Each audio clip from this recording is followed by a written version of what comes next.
Hello, Frenzy Knots. Welcome to episode 44 of Toy Frenzy. My goodness. 44. 44. I remember when I was 44. Yeah, me too. Ooh, A long time Years ago. Yeah. I still got that coming. You still got that coming. Well, good for you.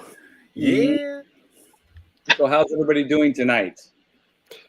Not too bad. Yourself? Racquetball. Right back at you. It's the same thing every week. Let's start off with this then. Mr. Wonderful, Travis, the creator of HEXASTACKS, is here with us tonight as a guest. We're going to be talking about his amazing creation that he's really wanting to launch, and it's a great idea. I've looked at the pictures that he sent my way, and I just think like what a perfect time for this, and also it's the thought that went into it really shows that he's thinking about collectors, and so we're real excited to have you here, Mr. Wonderful. Do you prefer Travis or Mr. Wonderful? Travis is fine. Mr. Wonderful, it doesn't make a difference either or. All right, we'll just call you Wonderful Travis tonight. Sounds good. Thank you. Or Thank you for having me, guys. Mr. Trunderful. No, that almost That doesn't sound that good. doesn't work. Yeah, you don't want to change his name. No. Hashtag it. So how you doing, Travis? I'm good, man. Thank you very much. Been a busy day. Work's been hammering me the 9 to 5 stuff. I literally just got off about 45 minutes, or actually like 30 minutes ago.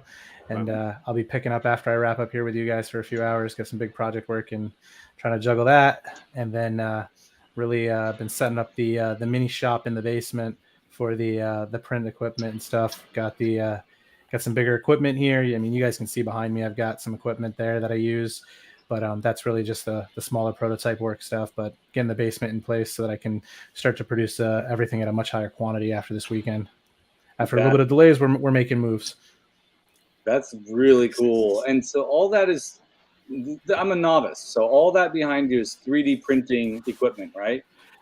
So I always got to check my angle here. So the white thing, that's like an air filtration system that I have, so that when the equipment's running, it helps suck the information out. I try not to be in the room when it's running, just otherwise I put a mask on and stuff if I'm doing that. Windows open, fans all circulating, just because I don't want the extra stuff in my lungs. Next to it's a Mars Pro 3, I think, Mars Pro 2, and then between the middle there is a foam cutter. It's the Proxon, I think.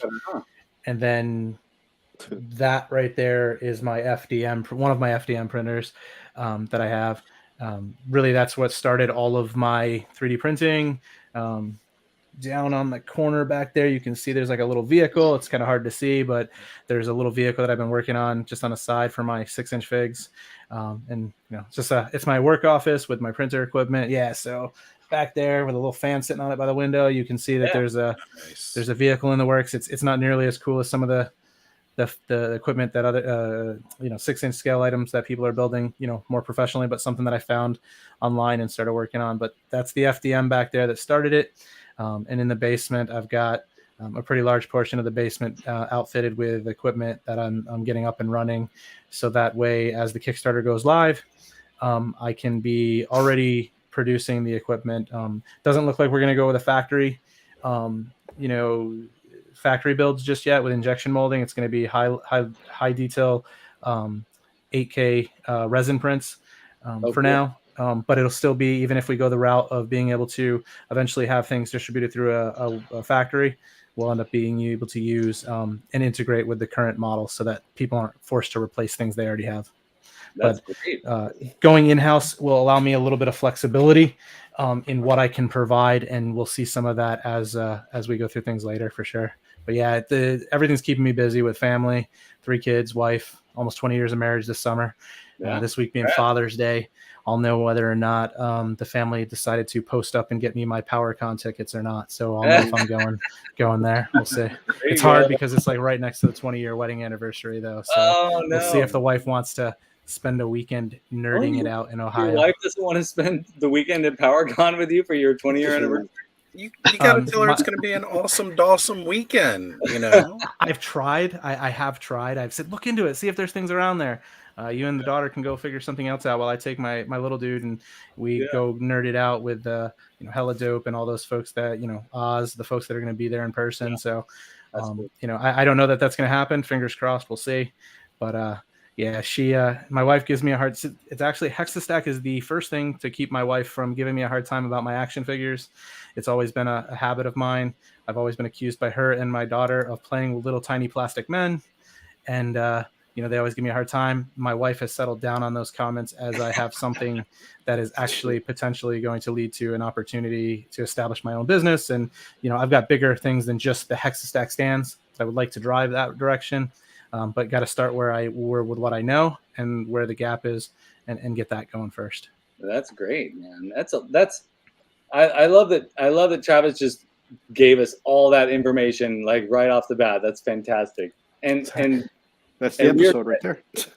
We all understand what it's like to be like, okay, I got this thing. I like these action figures. And finding someone who can be okay with that is it can be difficult. But it sounds to me like you're in a great situation, and I'm really excited for you and for the future of this whole thing. Yep. Thank you. We're gonna appreciate. Oh, sorry. Go ahead. I was just saying I appreciate all the support from you guys, from so many other folks. It's just like, I'm a positive person in general, but like, the genuine openness of the community that has, I was a lurker for like a year as I really dug in. For a long time I was just that guy who collected figures with his kids and been fortunate enough to jump in and kind of shadow the community, just as a lurker in YouTube's for like the first year as I jumped into the classifieds and Valiverse and now Animal, AWOC and all of that. But as I've opened my mouth and started talking to people and then, even expanded into something I would like to give back to the community that's been so open arms to just have good conversation and, whatnot has been cool. And everyone's just been so just downright like cool and genuine. And I haven't, you always hear about toxicity and stuff. And I just really haven't felt any of that, at least not my way. Everybody's been just genuinely really cool. So thank you to you, everyone in the chat and anyone else who's been reaching out and following and supporting me across the board. Well, it's an amazing community. You're right. There have been very few toxic moments. We are very lucky to have such a great group of folks surrounding Toy Frenzy and all of our other friends groups and collectives. It's just really cool.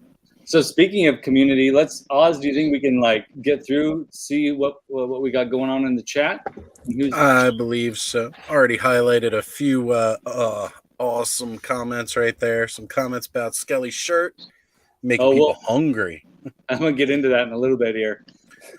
All right, so let's start it off with the birthday boy himself in the house. Happy birthday, Dope. Happy birthday, bud. Happy birthday, man. It's good to have you here. Thank you for spending part of your birthday chilling and hanging out with us. Yeah, for sure. What else are you going to do? Well, who knows? Maybe we'll find a midget stripper jumping out of a cake. I don't know. To each their own. All right, so Master Versal Toy Hunter here, Eldor in the house, the Duchess of Darkness joining us. We've got Ted Darkclaw from Helidope Toys, and I believe I saw his counterpart a little later down. Cool. JMax77 is here. Thanos Copter joining us this evening. We've got Realm of Toys coming in. Payne's Toy Samples. Aaron is here. Great. Skelly, what were you going to say? I'm just waving, hollering. I don't know what. I'm just going crazy over here. I agree. Got to go crazy, man. Look at how many people are here tonight joining us. It's fantastic. Yeah. Ronald Embry in the house with us again. Cobweb. And let's keep going down. Action Figs got a great channel going on. Just started doing live streams a few weeks ago here and already taking the place by storm. Here he is, Black Knight himself, also from Helidope Toys. If you guys do not purchase your toys from Helidope Toys, what are you doing? And keep it scrolling down. All the in talking, man. I love it. The chat is on fire this evening. Nolan is here as well. Let me go ahead and grab him up here. And Dawning of a Decade. She has joined us as well. got a big shout out for her later this evening. You guys will see why when we get to our weekly picks. It's fantastic. Ooh, cool. Here it is. Graph. Or Bobby does it better. No, you're not putting me. Come on, Bobby. Graph. There it is. Joining us this evening with the mighty comment on Skelly's shirt. Love it. And I think I'm actually getting us pretty caught up here. Here he is himself.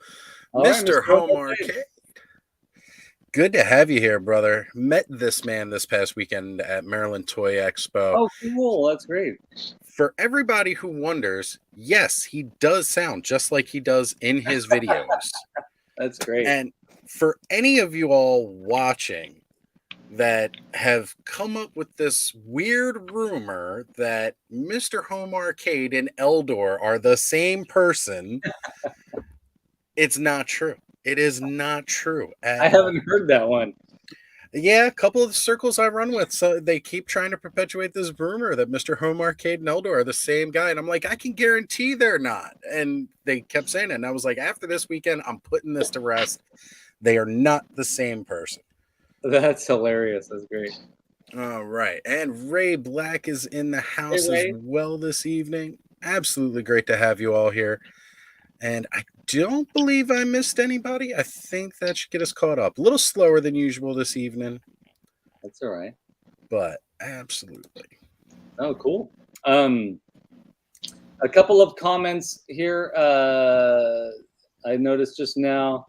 Ray, no, I did not dye my hair. It's getting longer on the top, and I gave myself a haircut the other day. So it's just the longer it gets, the darker it gets. I think she has a infatuation with people's hair.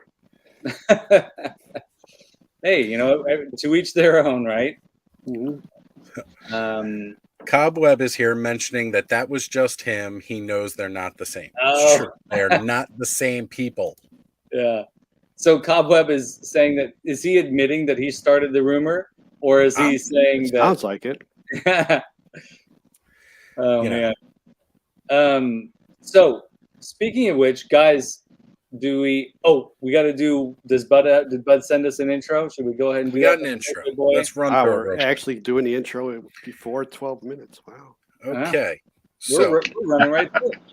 Look, we were only 7 minutes late this evening, and now we're already into the intro. We're doing good. We're on fire tonight. It's fantastic. So I'm going to make a statement here because Bud put in a part where he mentioned that I am supposed to imitate Freddie Mercury. So I'm going to preface the whole thing by saying I will in no way, shape, or form imitate Freddie Mercury because you just can't do that to the man. I don't want to insult his spirit that way. No, it's not going to happen. It's too hard too. I mean, the man's an epic voice. How do you imitate that? Yeah, I mean, I've been told I got a pretty good voice myself, but it is no Freddie Mercury. So I am sorry, bud. Even though it is your birthday, I cannot do that. He's such a demanding writer. He can be. He demands excellence, and I try to give it to him. Hello, everyone. Before we start the show tonight, I'd like to take a few moments to send... maybe I should actually not read this in that voice. I did not read this whole thing prior to this. Read it again. So. Take two. Take two here, where I'm not going to do a dramatic voice. It's not live. Don't worry about it. That's right. So, hello, everyone. And before we start the show tonight, I'd like to take a few moments to send condolences to a dear member of the community. Yes. Emerald Knight Photos, John, as we all know him. To you and your family are in our thoughts, and we are here if and when you need anything, just reach out to us. Absolutely. We know just recently had a loss. So. Yeah. All right. So some... Oh yeah, hey, Shawn's not here, folks, and we miss you, Shawn. Sorry you can't make it, but we understand. Damn sound effects. Welcome back, Frenzy Knots, to another amazing episode of Toy Frenzy, the weekly Motu and Toy Talk Show live podcast where we fill your ear holes with the sweet whispers of nostalgia and wonder. We welcome our Skelevaderites, Ozholes, Bobby's Blushers, Scavarniacs, and Battle Rammers to join us in welcoming our hosts. Wrap me in chicken wire and slather me in plaster. It's Skelevader! Pinky's up there, buddy. That makes sense. At first, I was like, what is he going to say? Oh, okay. Yeah, no, it's like Chicken wire. It's slathered. Watching the build videos. I mean, that's exactly what Skelly's been doing. So That's go right. check out that playlist. Go watch the build videos of the epic Snake Mountain. It's turning out pretty awesome. good. I'm pretty excited about it. It is. Yeah, part 9 definitely it's really, really coming all together now. Wow, I can't wait. There are times where it's like I can barely believe that it's happening. You know that feeling like when you've been working on something and you're like, is this really something that I did? I keep waiting to wake up from like a dream. It's pretty cool. Mixed Skelevaderites, yeah. Mixed Skelevaderites. I think we might need to change it up here. Gonna have to put that as the name. Mixed Skelevaderites. But with just saying, I love how you are all scared of what I'm going to say. It's always a surprise, even to me, to the last minute, because I come into this not reading beforehand, just so I want to be as surprised as everybody else as the crap flies out of my mouth. Better than around. Hey, all music man. What's going on, Jeff? Good to see you. All right. Can't stop me now. So yeah, that's about as close as we're getting to Freddie Mercury, because I'm not going to insult the man. Can't stop me now. I'm streaming all week like Ostradamus Toys, drinking my coffee, and I'm having a ball. Now I got that Shaun of the Dead scene in my head for that song. They're beating up on the guy with the song. Just like going around. Yeah, it's hilarious. Shut up and paint me like your French girls. It's beautiful, blushing Bobby Motu. Swear to God. Like a blurry caption of Sasquatch, it's everyone's funny Uncle Shawn. Sorry, I left out the part with the floating head.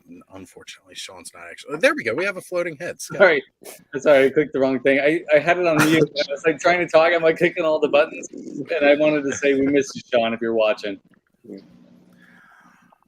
Buckle your seatbelts, load your missiles, and floor it. It's Battle Ram Blogs Adam.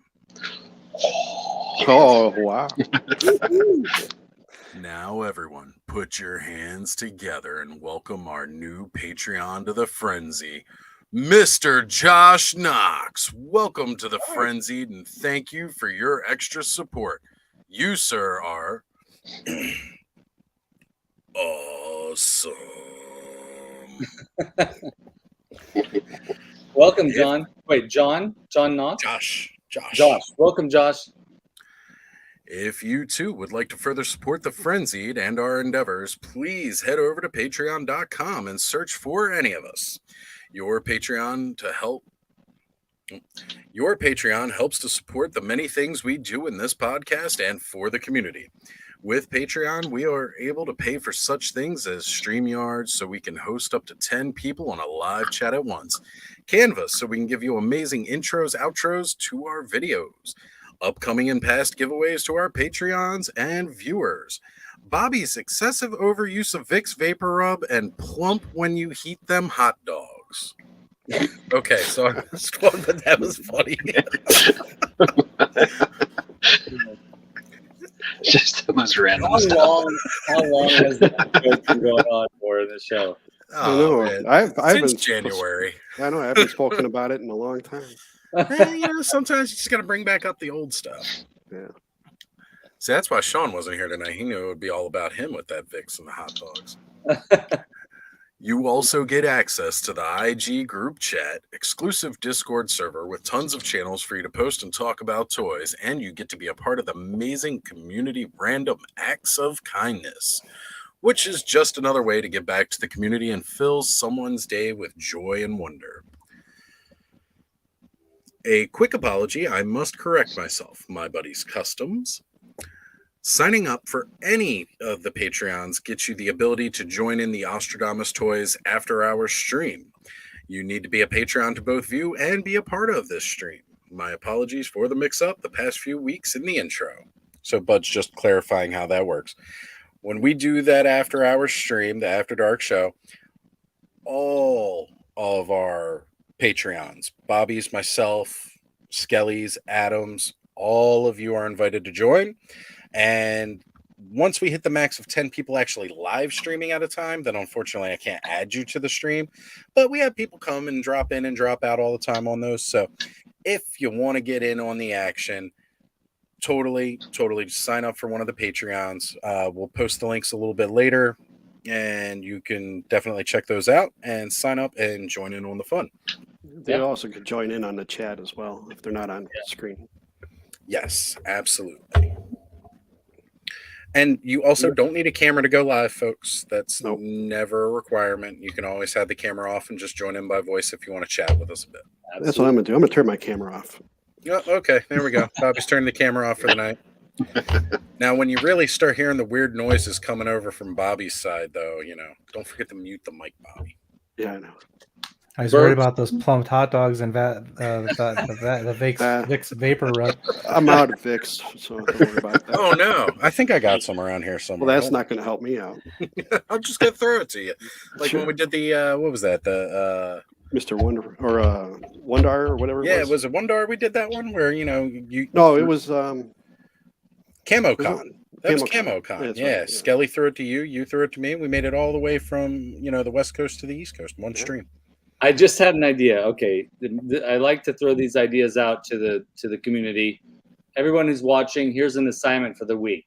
If you hot dogs are about, but they're about 5.5 inches tall, right?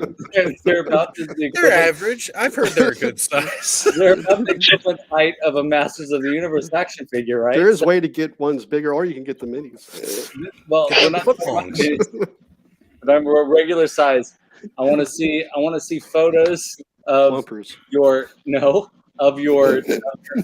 figures on display with a Where's Waldo hot dog standing in the background somewhere. So all your figures on display, put a hot dog in there somewhere. Don't tell me where it is, and send it my way. I'd love to collect those pictures. Maybe we can present them in the next episode.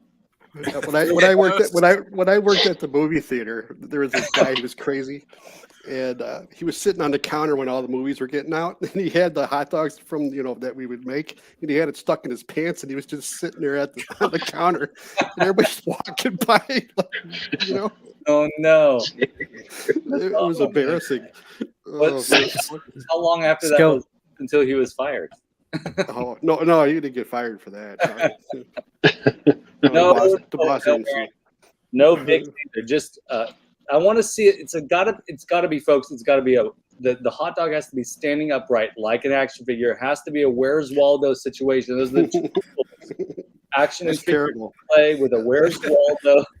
Post it with the hashtag Where's the Weenie. It's gonna say Where's Oscar is what it's gonna say. That's a terrible idea. Now you're gonna get everybody with their shelves and everything all messed up with the hot dog juice. Hey, I'm telling you, it's a commitment, and I'm not gonna do it. I'm not gonna do it at all. I'm asking other people to do it. Oh, I'm definitely gonna find a way to do it. Hey, and remember that thing. I'm being very clear. It has to be standing upright amongst the action figures. It can't be attached to an action figure. Okay. Or depending on what kind of figure. Could they decorate it though, or does it have to be a plain hot dog? If it has a hat, that's great. Thanos copter. That's not an excuse because there are vegan hot dogs out there. So hey. Have you been seeing most of the pictures he's posted lately? I'm not sure you want to find I'm surprised if you said that. Again, this is a totally Where's Waldo situation. No funny business. Oh, that's pretty funny. We brats, okay? All right. Make sure they're cooked before you put them on the shelf. Just hide behind Chewbacca and Jabba the Hutt. There you go. Oh, yeah. I had my chained up by John. Nolan. Slayer No, lay outfit. only felt hats, no helmets, please. in a cane. These guys, they love it. I don't know why. So does that take us to the next segment? Let me read here. So if you sign up for Skele Vader's Patreon, you get early access to Cambridge and Shawn hit podcast, and for joining, you get a special canvas painting of your favorite character or a random one of Skelly's choosing, and a Toy Frenzy sticker. Definitely go check out his art and diorama builds. They are amazing. And real quickly, John from Figuratively Speaking, I know you'll be watching this later if you're not here right now, and also Thanos Copter, your paintings are coming soon. I promise. I'm working on them when I get a chance, so they're on their way. And now I want to bring your attention to something wonderful. Imagine a backlit drop with rows and rows of figures all set up in factions, classes, or favorites. Maybe you like to depict a legendary battle of your favorite scene from some artwork or a movie. Do you use tiered displays, figure stands, hang them from wires, or throw some sticky tack under their feet? The sky's the limit to your imagination as you set up your displays for your figures. But what does the future hold for displaying all your figures? What new stands does the world offer to collectors? This is the discussion we will have today on another amazing episode of Toy Frenzy. Now to you, boys. All right. Yeah. Thank you, Bud, for that amazing intro. And I couldn't leave that last part out. It was necessary. Oh, yeah, for sure. And Travis, if you ever need someone to write your commercials in the future, Bud, your man. Yeah, I may need that. I do have a commercial coming for the Kickstarter. We'll be recording it next weekend. I've got some professional folks coming in to do the recording. It's going to be 80s style, so it'll be cool. Ooh, cool. Nice. That's great. Are you going to try and get the VHS look, like the you know, screen? It's funny. So I'm not sure if you guys follow the AWOC community too much, but Jeremy J and Jason over there with AWOC, they came out with a commercial actually as I was kind of conceptualizing what I wanted to do, where it's got that older look and feel. It's not grainy like, you know, an older VHS, but it has that older 80s look and feel. And when they came out with it, I laughed. I sent Jeremy a message. I was like, man, that's kind of his was definitely board game specific to the game that they're coming out with. But that idea of kids around the space and, you know, having some, you know, voiceover where it's like, are you sick and tired of your stuff falling over? You know, that type of stuff. And, you know, that 80s, early 90s action figure smashing through the wall, Kool-Aid man through the wall type attitude, you know, is kind of the approach I'm going for. So I don't know if it'll be grainy. Maybe I'll have them do like an overlay to some of it. But yes, a local group here that I've been working with and friends with for a while. You know, I reached out to them and they're gonna help me with some of that stuff. That's great. I love that. That's awesome. Yeah, that's gonna be cool. I'm excited. That's what I want to see Oz at PowerCon. He bust out in there like the Kool-Aid man dressed up in big Toy Frenzy thing. Let's do it. Hey! Oh, I love it. Love it. Burst through the wall. Oh yeah. Speaking of representing the frenzy, Motu Origins Cork, you know, big fan of the channel and patron for several of us. He went and bought a couple of things from the store down below this video. There's a new store where you can buy Toy Frenzy merchandise. So he went and got a couple of things. So I'm excited to see photos on Instagram when they arrive. He said they shipped out already. So wow. Proof that it worked. That's awesome. Yeah. Is that the new T-shirt from the Point Dread episode? Oh no! Oh No. Yes. The Frenzy. The Frenzy needs you. Yes. Yeah. That one is available. The one designed by Hylian Dread. Yeah, that one is available. I still gotta get my cups. Yeah. There's some mugs there too. I might need to get a mug so I can stop using knockoff ones from other shows. Yeah, mugs and pint glasses. You mean I can get a non-knockoff Toy Frenzy tumbler? That's right. Yeah, I made my own knockoff mug on one of the last shows I was on. So I saw that. Hella dope slacking on the mugs. Got to make our own, right? They're busy, man. I'm waiting for my mug from them. One day they'll love me enough. They are busy over there. Oh man. So all right. So what'd you all get this week? Did any of you pick up anything exciting this week from a store or online out in the wilderness? Yeah, I got a bottle of Allegra today. That was pretty cool. Oh man, that's great. Which version? Which edition? You talking to me? Which bottle cap you got there? It's the 60 count. 16 hour or 24 hour? 24 hours. Okay, I'm not going to take double pills. All right, so who wants to go first? I was going to say, I think Travis was actually holding up something flashy there. Yeah. It looked like it. Okay. It's the Action Force exclusive mail away Condor that Valaverse came out with. So collecting my points there. I actually just got it today. Opened it up. I've got this one plus another one here in box for another time. But yeah, I just opened this literally as we were in the green room earlier. It's definitely repaint, but I love the Valaverse line. He fits in perfect with all of my Joes and my other Valaverse figures. So it's cool. I'm excited about it. I just love the cheesy mail away approach to it, right? And I say cheesy and not in a negative way. I love the idea. We loved mail aways as kids. Yeah, it was so cool. You always bought that really crappy tasting cereal that was way more expensive than it ever should have been, and you were like, "Oh yeah, let me get these points." Or my dad was huge for it. He did it with like the Pepsi cat, like everything. So as a kid, my dad always did that stuff. So, being able to do a little retro mail away, and I mean, being honest, I ordered it like the day one, and then I want to say I didn't mail it out until they were down at Joe Fest last week. Right. And I mean, I'm in New York, he's in Rhode Island, so it, very close getting it out to me. But I mean, it was only I think it got in their hands on Saturday, and they were obviously out of town, so right. They pushed it, got it here, so I got that, and then I don't have it in hand, but I got my order in the last week of the one of my very excited to figures is the Masterverse. I'm gonna try to say the name because I'm not a Motu guy. I like I said earlier, I'm still getting new to it, but I got the Vicron figure on order, so cool. Looking forward to that. I snagged myself one of those. I love the main, the dark hair and that model that they came out with. I thought looked really cool, and it'll play well with the AWOCs. So don't have it in hand, but it was ordered for sure. Excellent. How long is it taken for folks to get those Vicrons? I don't think anybody's gotten there yet. They've shipped. It says it ships before July 28th. So okay. It's supposed to ship before the end of next month is what it says in mine.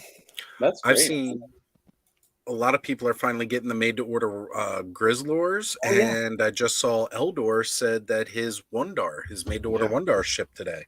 Yeah, that's cool. So it's great people are getting those in hand finally. I hope there's a slight differentiating factor for those that had to wait so long. Like that will make them a little bit more collectible.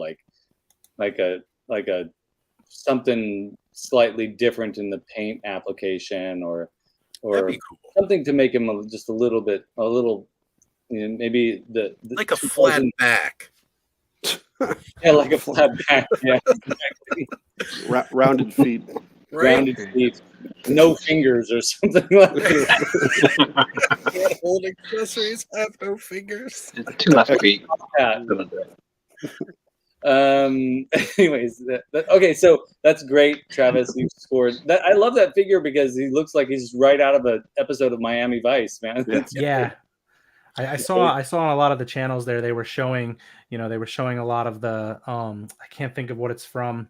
But I saw a lot of the pictures with the character there.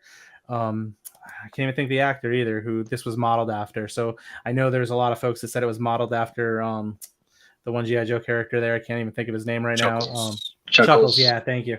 But I know that I've seen a lot of posts on the internet of an actual there's that one actor. I think he played Bond in some of the movies. I can't think of his name, but I may be wrong completely because I'm not good with it. He was the one from the 80s. Timothy Dalton.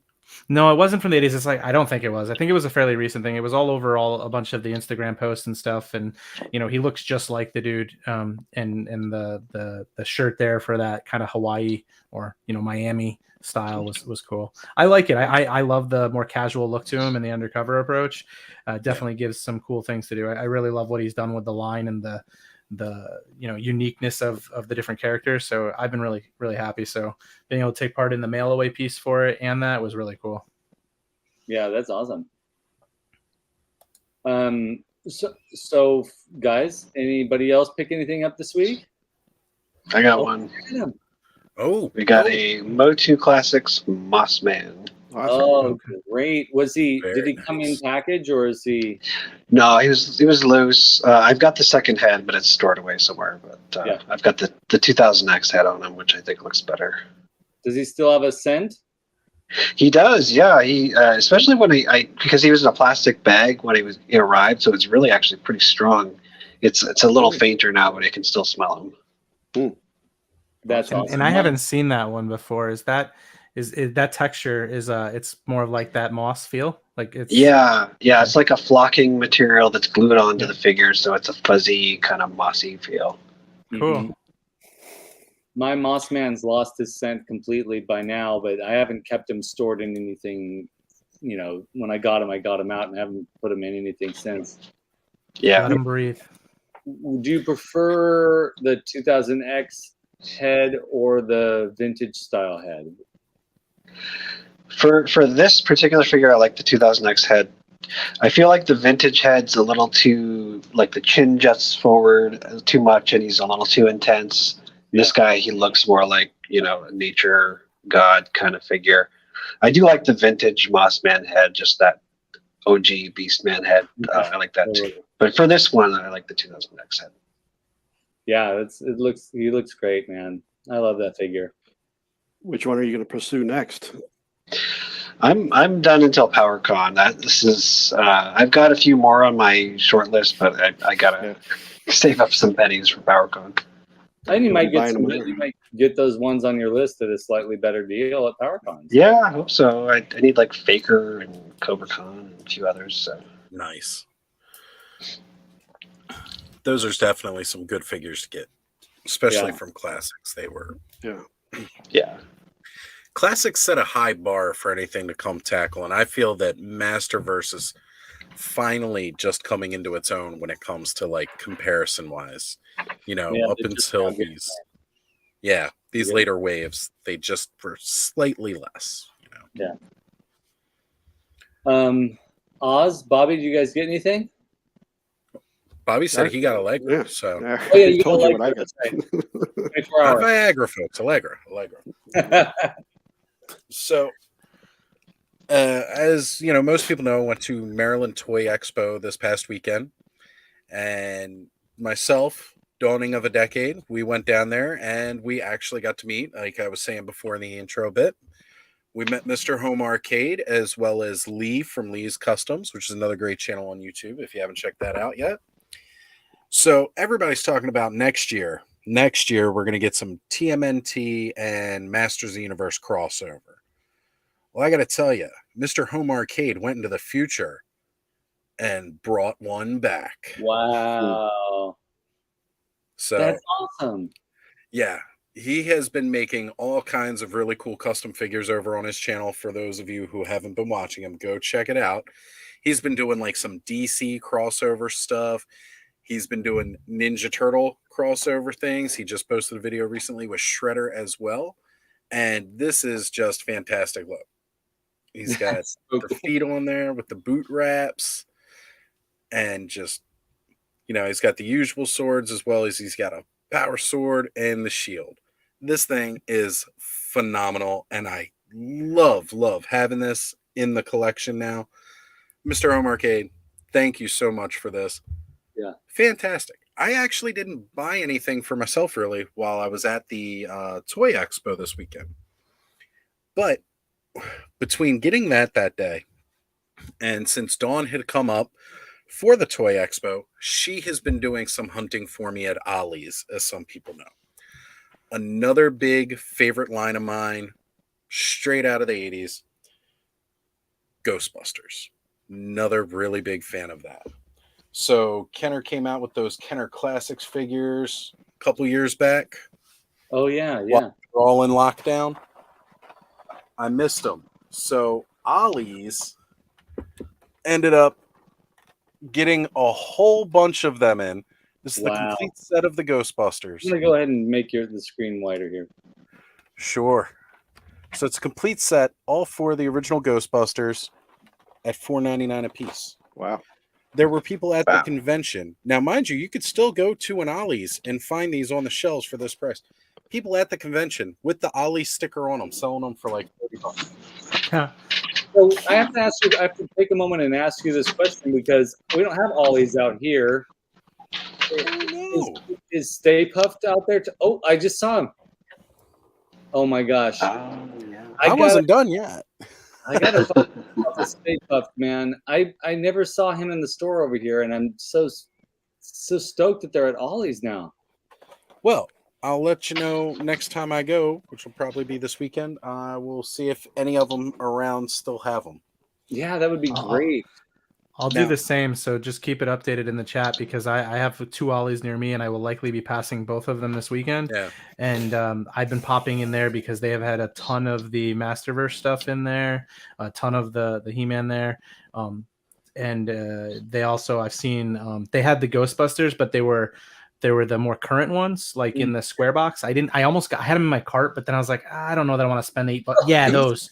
Yeah, exactly. I was like, I think they were like $7.99 or something. And I was like, I can't do it. I didn't pull the trigger on it, but they had like the whole set of them. And I was like, they look cool. I didn't have a use for them.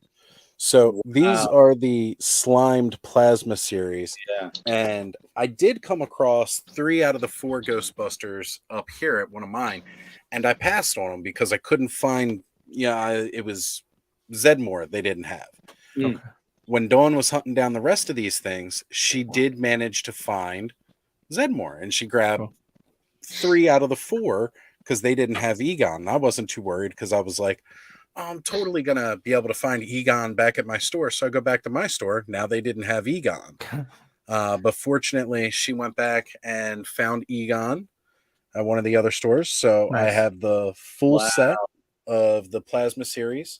That's cool. And they glow in the dark, which we all know I'm a sucker for. Yeah.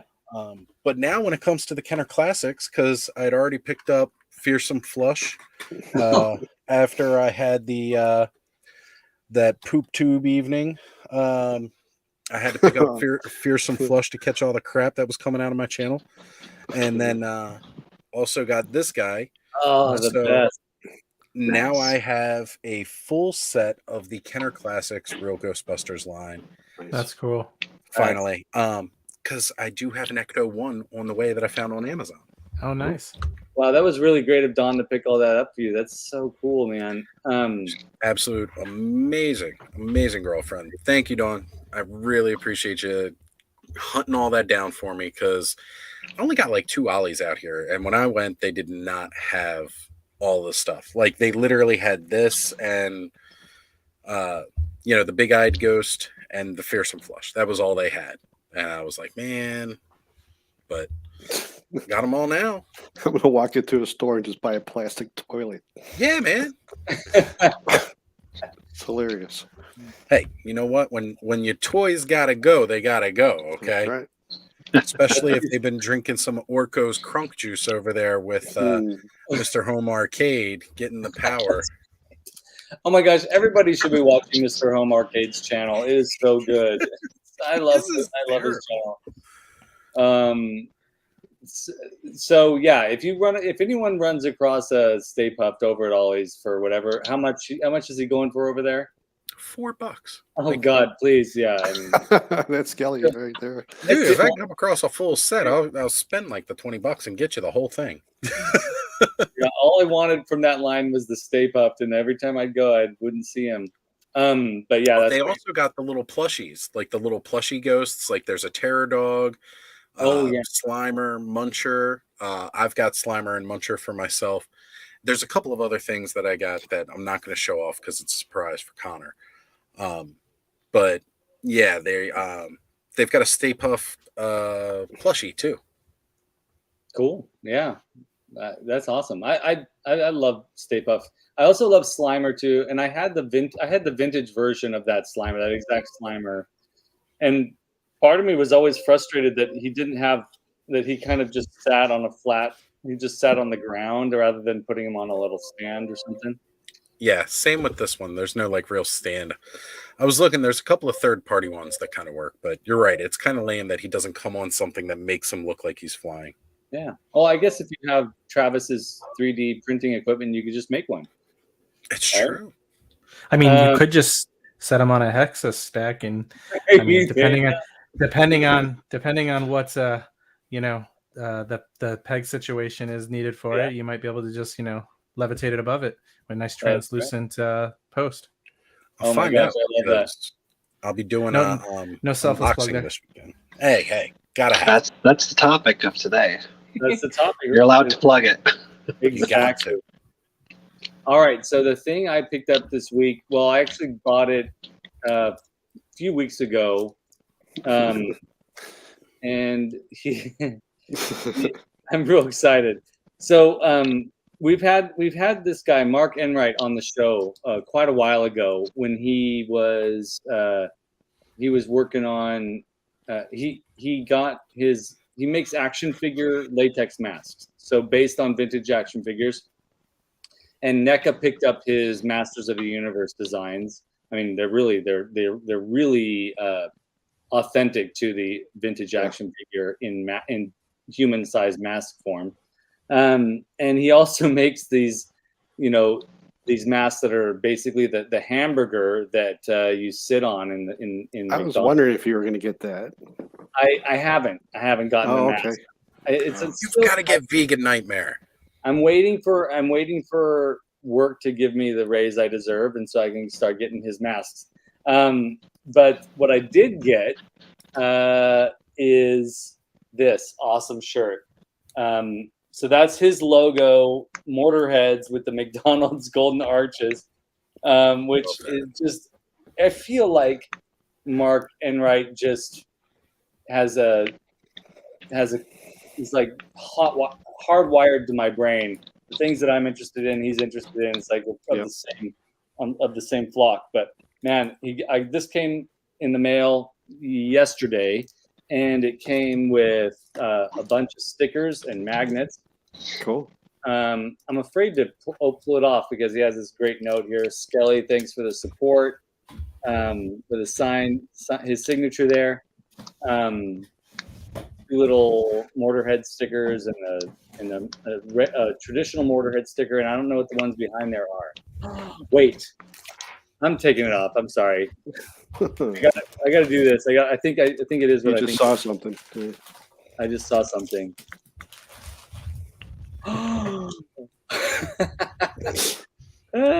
right, so here's a Mortarhead's magnet. That's cool. I love that. Hold on, I'm gonna full screen you here. Yeah. Oh, thank you. Mortarhead's magnet. Here's the two Mortarheads, McDonald's Mortarhead stickers. Two little Mortarhead stickers as well. And then, oh man. Oh, look at those. Oh, Nice. I'm so happy about these. Thank you, Mark, for including those as well. But it doesn't end there. He also threw in a hamburger drawing with his signature on a traditional fast food. Oh, you can put it on. You don't look dorky. I'm not gonna put it on.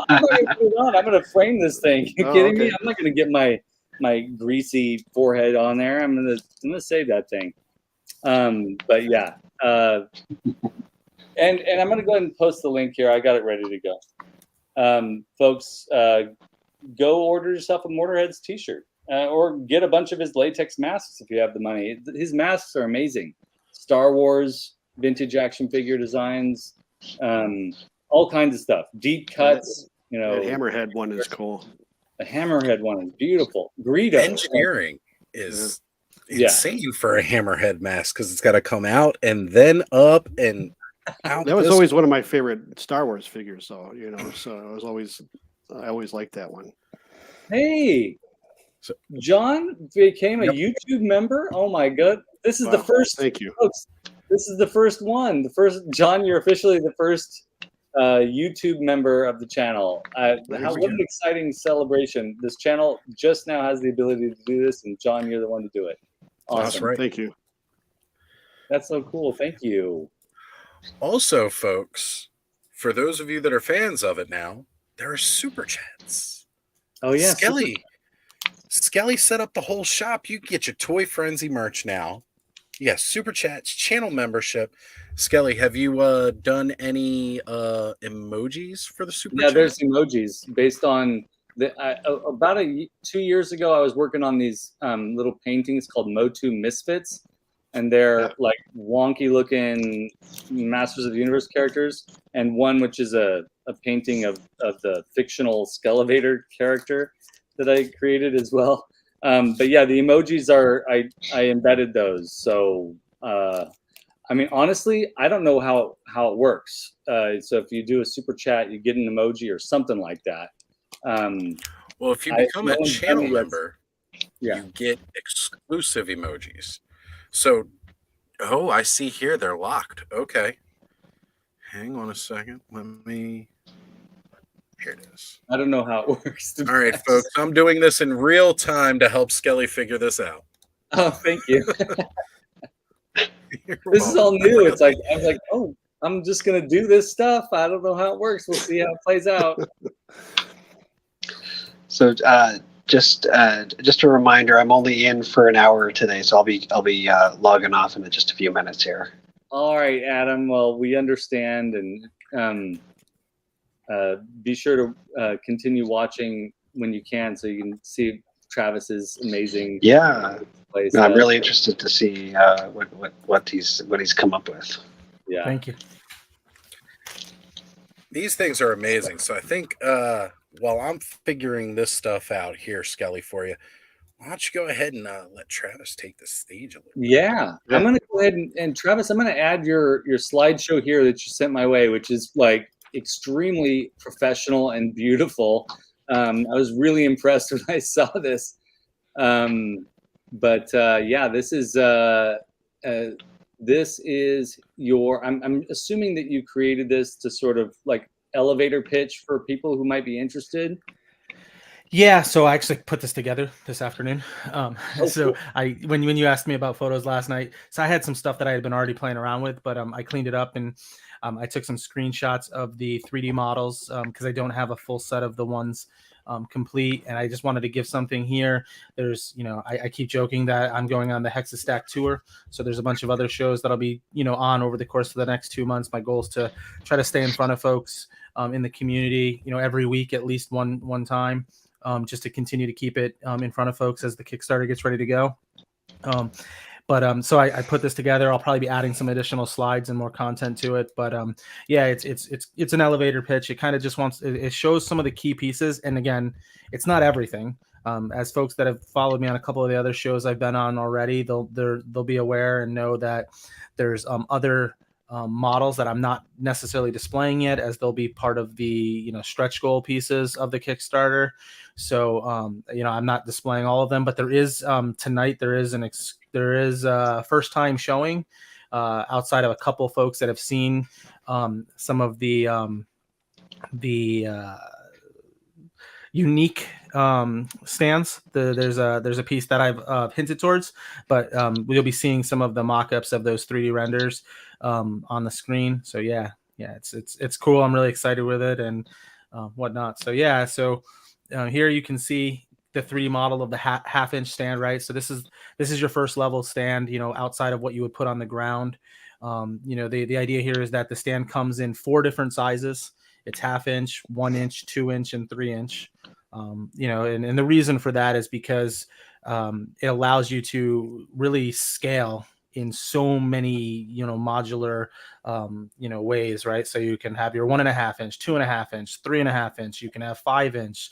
You guys all understand math. It all adds together. So yep. By trying to, by trying to do that, it provides that flexibility so that folks, on depending, no matter what shelving unit you're using or diorama potentially that you may be trying to leverage these in, it gives you that opportunity to customize it to your need. There's other stands out there, right? There's some good ones that come with figures. There's some that, other, manufacturers are producing, and there's nothing wrong with them. They just didn't meet what I thought, consumers would, like, I love modularity. I'm definitely on board with you with that. I feel like no insult to McFarlane figures or NECA, but some of these stands, even Funko Pops, like some of the stands, the peg falls out easily, or doesn't really accommodate. I mean, just an example here. I'm gonna grab it, but this. I was gonna mention that myself. What, the Swamp Thing? Oh no, I thought you were going to talk about the black hole figures. Oh well, those are lousy. I mean, yeah, those are Diamond Select, and they're always flopping around. But like, yeah. I'm going to go ahead and show this. I'm only doing this, Travis, just to emphasize how important your project is. Like, he comes with these two. He actually just came with one, and I stole the other one from another figure. But he still falls over. Even though he has those two little dinky little stands. So it's absolutely necessary that someone like you come along. Thanks. I don't know. There you go. Ross is trying to help me. Okay. How do we get this? There we go. Oh, cool. I gotta drop off, but I will definitely check this out after the broadcast. To see Bobby's shaking his head. Thank you, Adam. All right, thank you. Very nice to meet you too. Best of luck. Thank you, sir. All right, take care. So my I was going to say my HEXASTACK is Bobby. Bobby is now the HEXASTACK. No, awesome. I sit there and I hold them up for you. Awesome. Yeah. So, and it's hard to see on my camera, but I have one of the models in my hand here. That's my, this is my baby because it's like one of the first ones that I created in resin. I messed with some paint markers on it just because I was like, oh, I want to see what it looks like if I was to color it and try to hide the different magnets and stuff. So this is just like prototype resin 101, like my one. This is what I hold on to. I'm working on calls and it's flipping around in my hands. And the reason I love this one is because it's so solid and it's weighted, right? It's heavy, but not heavy to a point where it's like a nuisance. It's heavy in a way that, like that figure you were just holding, is not likely to have an issue sustaining this weight when you interlock this with some other ones, right? So just kind of talking about the interlocking piece, right? So we talked about the versatile sizing, so you can vary the heights. Using the example you showed, you don't have to connect these together side by side. I'll talk about that on one of the next slides. But the key on these ones, and I've got a couple other FDM ones here, but like you can see, and you don't have to zoom in, folks have seen this and whatnot, and you'll see it in some other videos down the road. But basically, that interlocking piece, and you can see it in the image that's presented in front of you. It's got that rim around the top. That rim around the top insets into every other stand. And the idea is that you're going to, connect. So you have the 1-inch one. Every one of them has embedded magnets. Each of the units will have 10 individual magnets in them. And I'm still working on how I'm going to color them to make them match the resin, but it's likely going to be a powder coating on it so that it's colored in the white or the gray or the black, depending on what we end up going with. But so that way you don't see them. You won't see them when they're butted up against each other, but I'm very cosmetic. Like there's other stands out there that use these like wraparound peg pieces to hold legs and things. And I just don't like seeing things. So I like it to look as clean as possible. So keeping the magnets hidden is extremely important to me. But there's 10 of them, around each one of the 6 sides. There's one up underneath on the bottom, and then there's the one on the top, right? And the idea behind that is that way when you put them together, not only are the units themselves tight enough that they sit comfortably in each other, they don't get locked in because of the plastic, but instead they get connected because of the magnetic connection. So that way it helps keep them together. It weighs them down a little bit more and makes them stronger. And then for those of us that like to slam our doors or have kids that run through the house or folks that bump against things in the night, it allows to keep that stability of the unit. And what I really like and you'll see this in some future pictures. Is the interconnectivity for the customizable display, right? So what you see on the screen here is the 2-inch stand. All the stands are going to look the same, with the exception of the scale on them. What I want to really point out here is that pink and gray peg. Yeah. That unit is a very small piece, and it's got a magnet in it. It has a magnet on the underside. And if you look at the stands, which they all have had that hexagonal shape at the top, those also have magnets inset on them. And the goal here is that I don't want someone to have to go out and buy a bunch of different stands. There's a lot of figures. The AWOC, Savage Crucible, which is coming, Valiverse, and there may be some others, all use the same peg hole in the foot. So those will all fit, right, in one type of peg hole. But G.I. Joe is slightly different. I'm a huge wrestling action figure collector, and those are different than even the other ones, and they have a little bit of spacing. Fortunately, between me and my 2 sons, we collect basically all the mainstream figure lines, and now I've dived into the independent ones. So I have those in hand, and what I've been doing is modeling a peg for each one of those different types of models that exists. So when the users end up buying, or when the consumers end up buying the unit, they can buy the unit with a specific peg hole that fits their need. And I'll eventually be selling individual peg hole packs. So in the event that, hey, I switched over from the AWOC style one to now I'm just going exclusively to let's say some other unit, right? Like He-Man, maybe that one's different, right? And if I do that one, well, all I got to do is buy the pegs, which are minuscule in cost, right? I'm not charging an arm and a leg for any of these, but then all you have to do is swap those pegs out, and you can store those pegs in the next screen, which has the 3-inch stand, which has a built-in, and it will be the same color. I just do this for my visual when I'm looking and modeling it together, but that red unit is a sliding in and out drawer within the 3-inch stand, which allows you to, because I've seen this in the independent ones and the wrestling ones, the ultimate figures, they come with so many accessories nowadays that like you just need to store them. And like I said, there's other ones out there that have come up with similar ideas. Most of the stands I've seen don't have storage in them. They're just used for stands.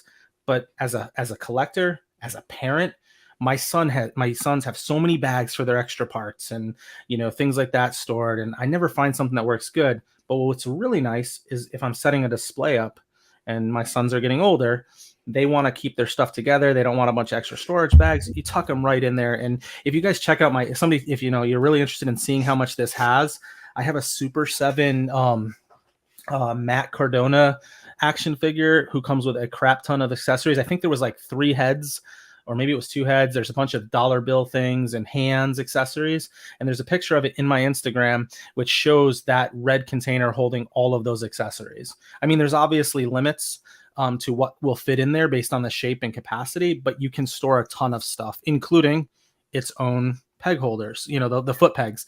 So if you have an accessory or extras that you have, you can put them in there. And one of the things about the foot peg holders I want to call out is that I'm focusing on delivering the ability to basically cover just about any figure there is. And on one of the recent shows I was on, somebody asked in the chats about what about Motu that don't have peg holes, right? And like those classics that don't have the peg holes, what are you going to do for those?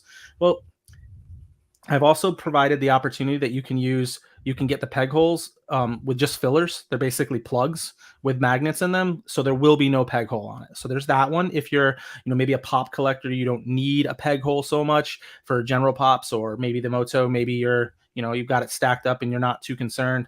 But additionally, what I'm working on, and I don't have prototypes of it yet, but I'm working on a sleeve different than what I've seen others use. I don't like when you slide the foot in, so because you see it over the feet.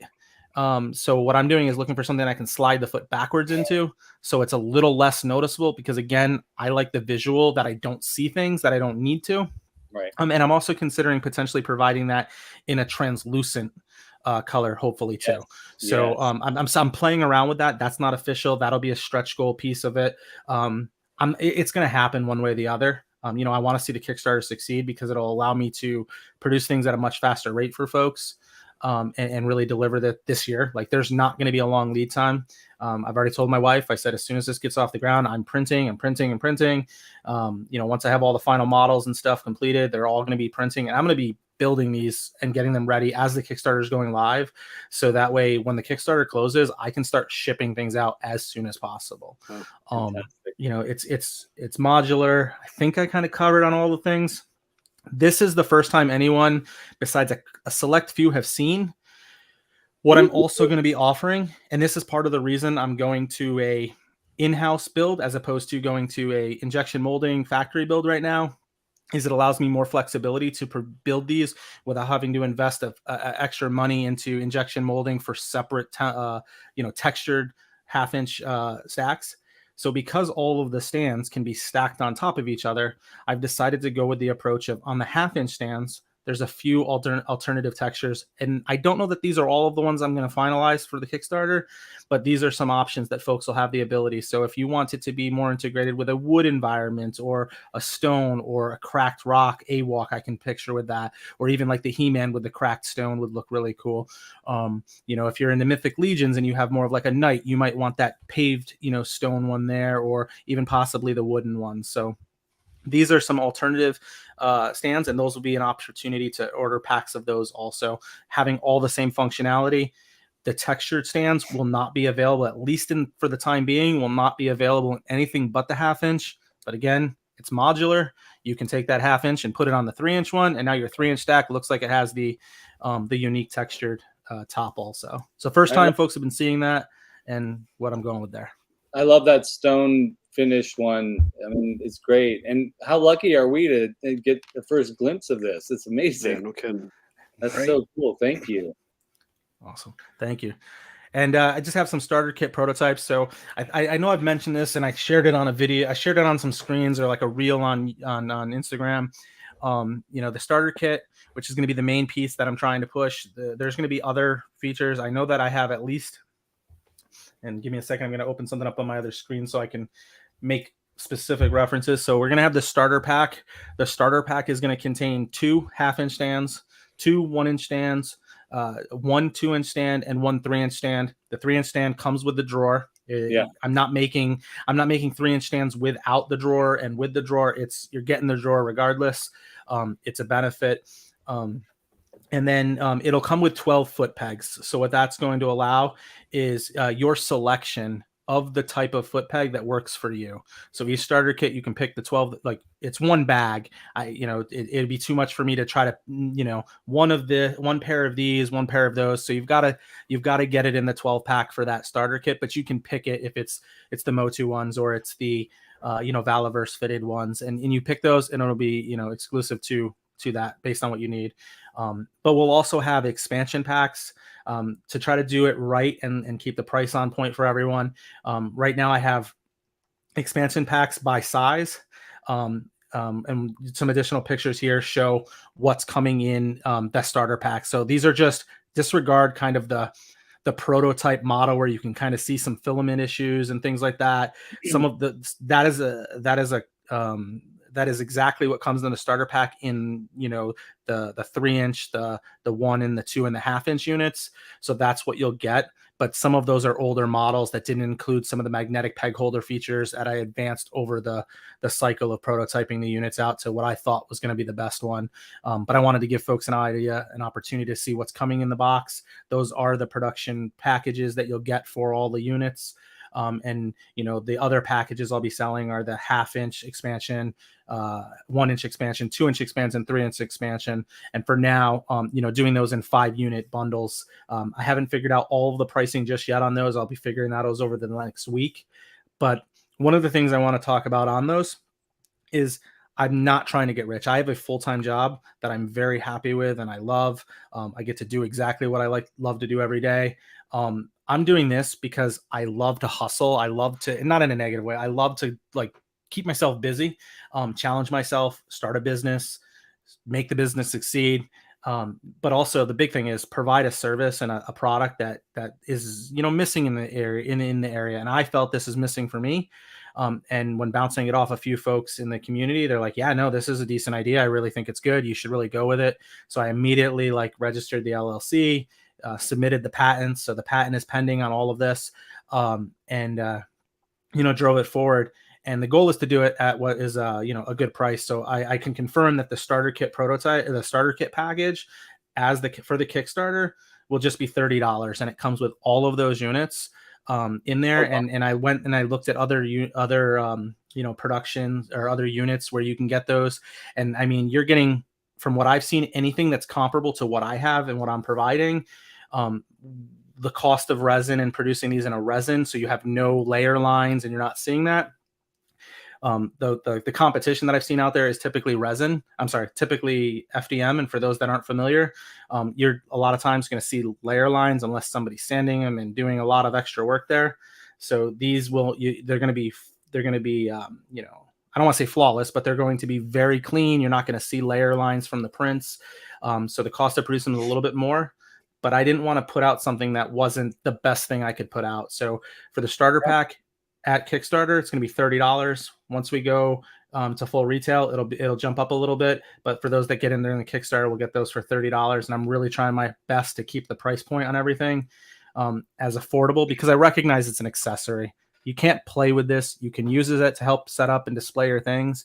But I think it's fairly priced based on what it costs to produce, and allowing me to grow HEXASTACK to eventually put it into a factory so I can, produce these at a higher quantity for the community, and even at a cheaper price. I'm not looking to get rich off this. This is about the community and giving back. That's been to a community that's been very welcoming to me across the board. So I'm already picturing Skeletor, Evil Lyn, Triclops, Merman, Beastman, and Trapjaw right there on those standing on those stands. Remind me, you mentioned it earlier on, and I'm not remembering it, but remind me the width. Yep. So I don't know that I mentioned it on there, so thank you. I did mean to. So the width is it's 3 inches wide from what would be considered the front point. So the front point is where you see that circular unit in the front. That is what I would define as the front of the stand. So it's 3 inches from end to end, and it's just shy of 3 inches from back to back. So it's just a little short. So it's basically 3 by 3 for simplicity, but it's not exactly. It's just shy of 3. And one of the things I'll call out is, I'm sorry. No, that's a great dimension for having your figure stand on there, for sure. Yeah. And you can still do things with it, right? Like one of the things that I've showed folks and explained to them is that the modularity, you can scale them, you can move it up. So if you want your guy looking like he's standing and walking or doing something, you have that ability. And for that like swamp thing, I think is what you showed before, you're not gonna be able to fit him on one of these, right? It's just not gonna happen. But you can use those filler gap blocks to fill in the holes, so you don't have an empty peg hole or a peg that's standing on your board, unattached to something. And you can put one on the farthest and one on the farthest of the other one. And now you can use those two stands that are magnetized together, and butt it up against another one, to stabilize that unit. You can put it in the back or whatever off to the side and use that, and it should help, stabilize that unit. And the wider you make your, HEXASTACK, the stronger that stand is going to be, because it's all connected through that magnet, and connected to one another, which is then distributing the weight of everything and stabilizing it. And what I've shown here only accounts for the stands. On other, there will be a flight stand. I'm actually currently modeling a flight stand. Originally, I'd considered doing it with like a peg so that it can go into the, the back of figures. But then I found that, that's limiting. So what I'm actually focusing on is it's going to be a clamp unit. So you can clamp it around the waist. It'll be translucent so that you'll be able to, use that on those figures. And what I think is the best part is it's, again, modular. It'll have a magnet in the base of it. And the magnet, guess what? It connects to the magnets on the top of the stand. You can use it in the peg hole. You can if you need it, to have a deeper, stronger connection, it could go into the top single magnet there. Or maybe you want it to kind of drift off to the back and you have a 3-inch stack one back there with some toys in the bucket, some accessories. Well, you got Storm, who you don't really want on that stand, but you want her kind of up over top of her as a Marvel Legend. Well, now you have that magnet and the bar. And again, going back to modularity, maybe you buy 2 of the flight stands and you disassemble one and you extend that flight stand out. Obviously, there will be some weight distribution issues if you go too far with it. But the idea here is that you'll have the ability to, customize that to your need, and, the functions that you're looking for. This is great. Man. Yeah. And there's more. So, the magnet on the top and the front, hey, it's there, right? And on the top stand, you don't need to have, you don't need to put anything on there. Like it's not being used. It's just sitting there. Well, what can we use that magnet for? Well, I've come up with a front nameplate. So I have this standard thing. So you can slide in a little cardstock with a nameplate if you're somebody who likes to display things there. Additionally, I tell people to check out my Instagram, because there's photos of me displaying cards on these stands. So my focus is the toy community, but I want this thing to be as successful as possible. So the larger market that I can, show this to, the better. So, have an alternative peg, so it uses both peg holes through the magnet, but it's like a sleeve or like like an art easel that you can set your cards into, or maybe you display pins, or, maybe you're into those expensive pins they always have at GameStop that are like larger, and you want to set it on there and display those in a different, unique way. So you have that opportunity. There's going to be gun backdrops that you can leverage those magnets on the back from. So if you're somebody who's a GI Joe, or, some military based user, you're going to have the ability to use those rear magnets that aren't connected to another stack to attach a unit to the back. So it's so I can expand it and you can leverage it. So if you're one that has an army set there and you want to have their, additional, guns behind you, you can hang those on there, hang a backpack. It's going to have a number of those features. So those are coming. They may not be released in time for the Kickstarter, but they're the units. And I told folks this in my first announcement, I will not make there won't be a HEXASTACK version 2. There will be expansions of the HEXASTACK model because I put enough time and energy into making it scalable in its own state. So at no time, if you buy this starter kit, are you going to be like, oh crap, I got to go get this other one because that's not working with the newer features. No, everything I produce that's related to HEXASTACK will connect with version 1 Kickstarter HEXASTACKs, and moving forward. So it's no longer this, oh, I got to replace this stuff to make it work with this. I can use it all together. So nameplates, card displays, backdrops, and then I haven't found out if it's the price points there or not, but if you think about the HEXASTACK, there's that unique hexagonal shape, right? If you put it against the backdrop of, say, a shelf, the shelves are typically flat.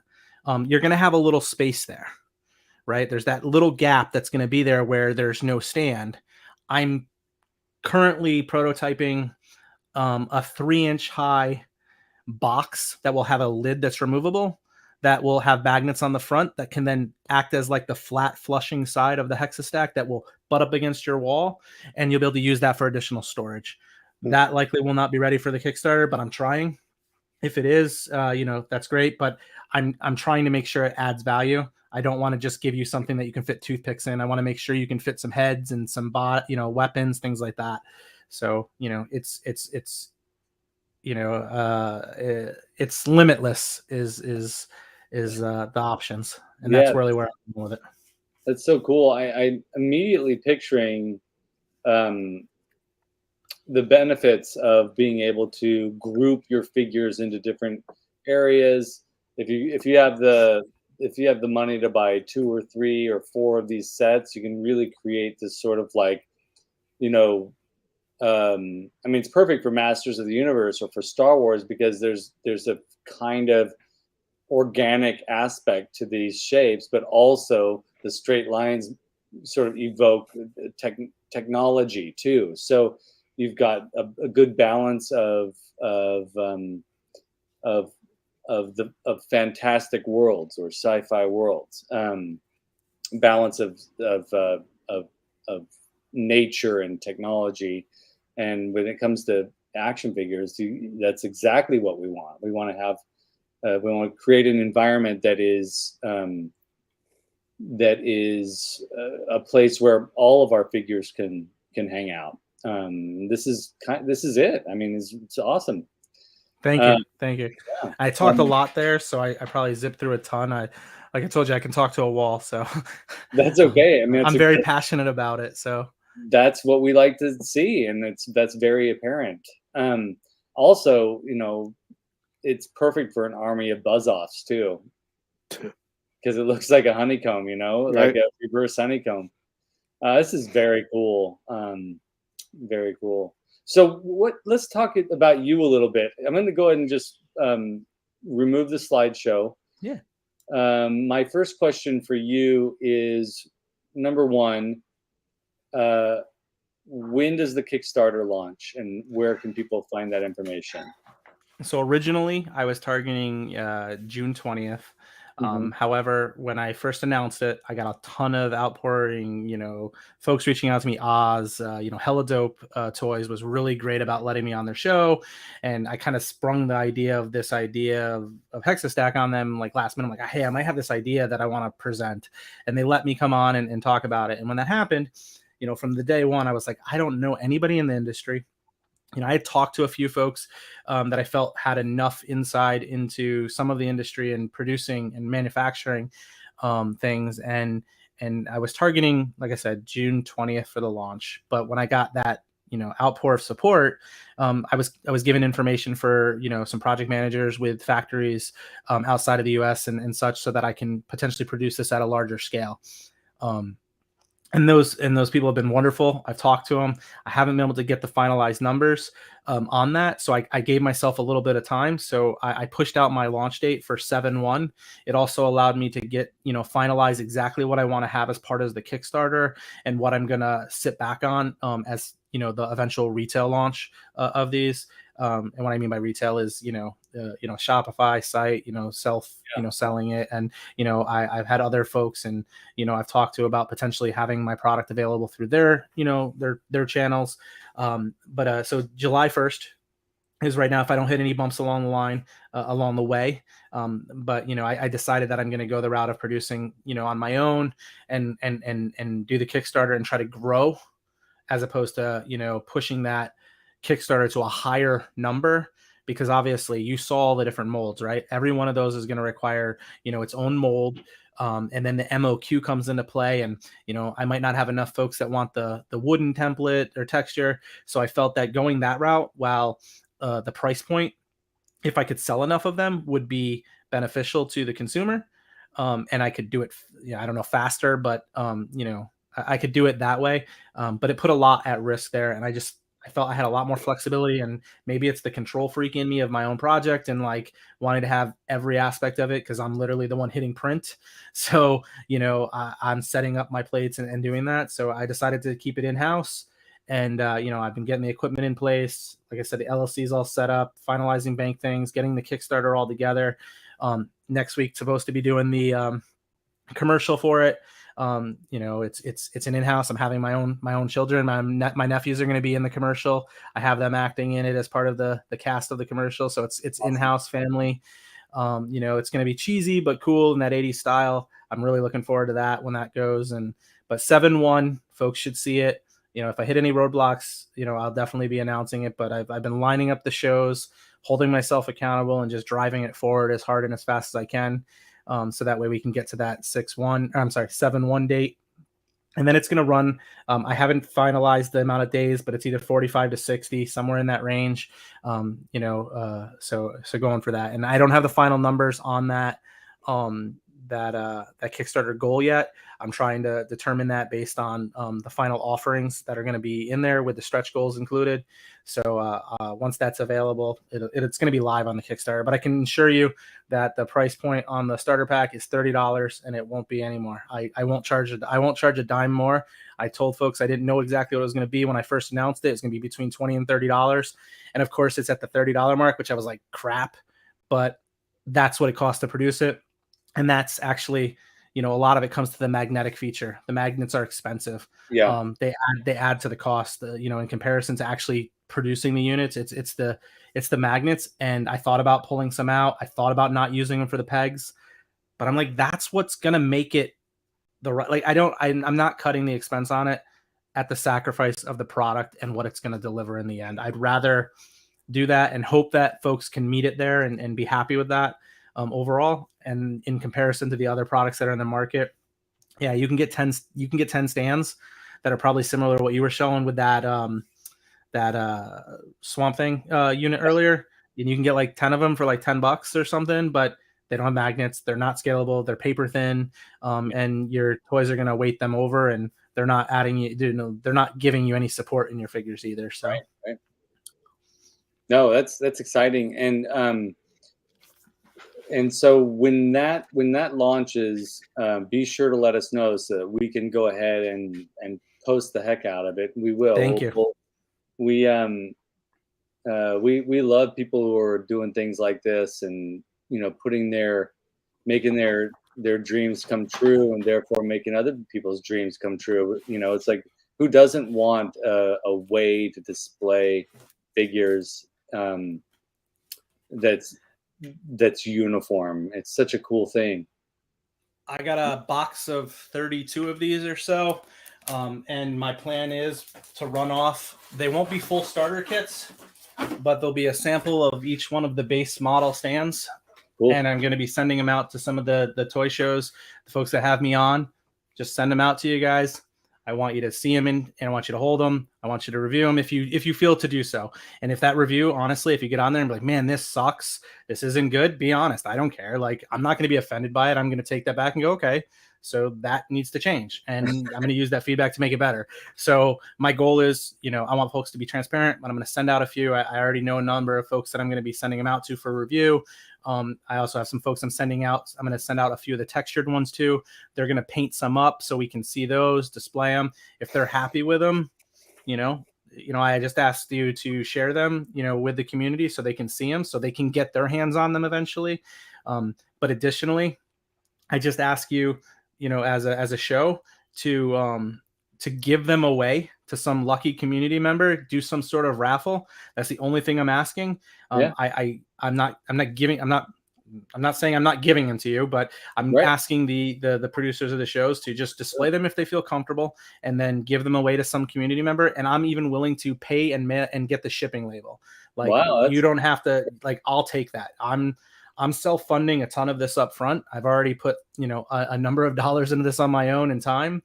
I'm passionate about it. I want to see it succeed. So I want to get this in folks' hands. And if the Kickstarter fails, it fails. I'm still going to put this in people's hands because, I want to make this happen. It just may be a little bit slower.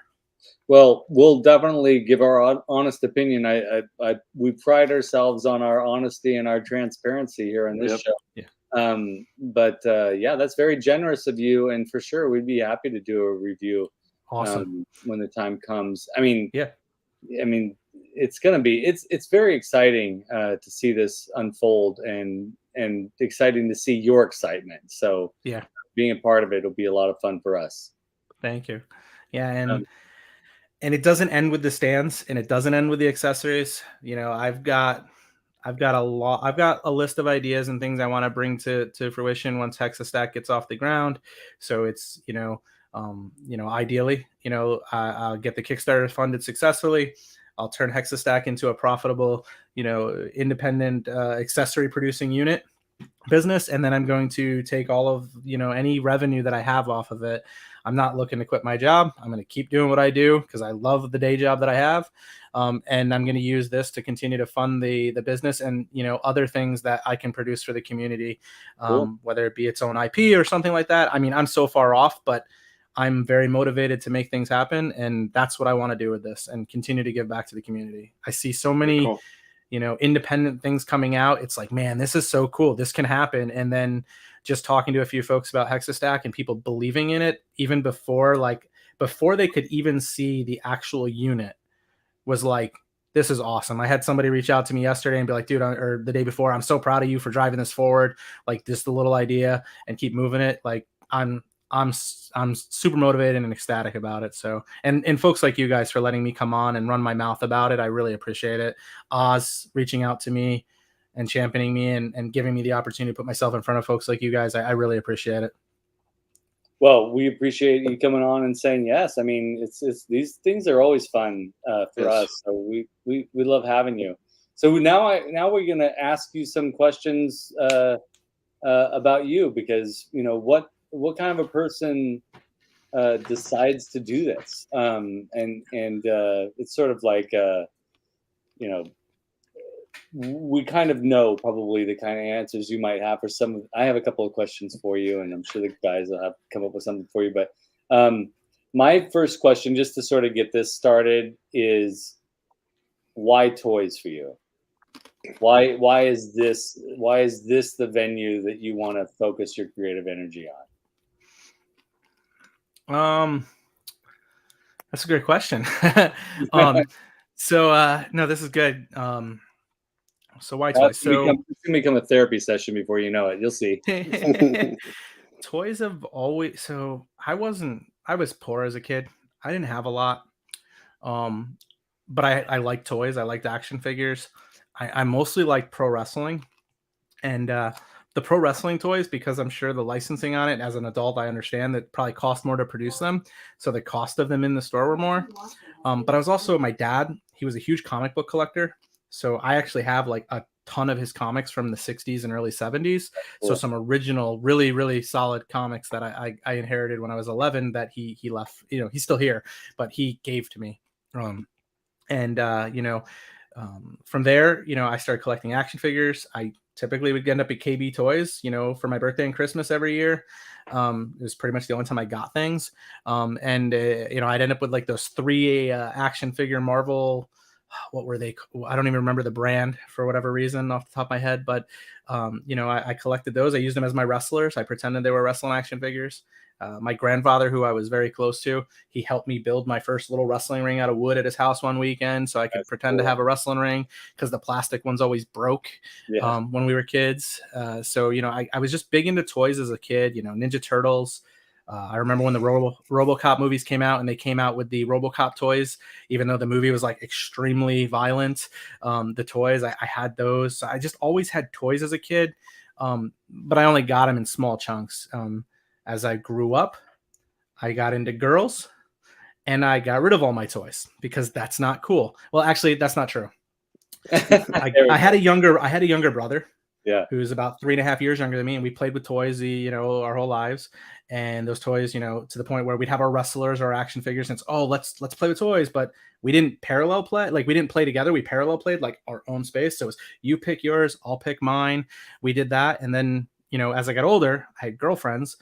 Eventually my girlfriend, who is my wife of almost 20 years, she would come over to the house and be visiting. And, if stupid Travis, who, even at 17 was still grabbing some of the action figures from time to time when he was bored, left them in his, oh, my brother left those in there. Yeah, let me get those out. Why would my brother bring that crap in here? And then my brother would be like, what are you talking about? And shut up, dude. Shut up before I beat you. And, so toys were always there. But then I got married and had my first son.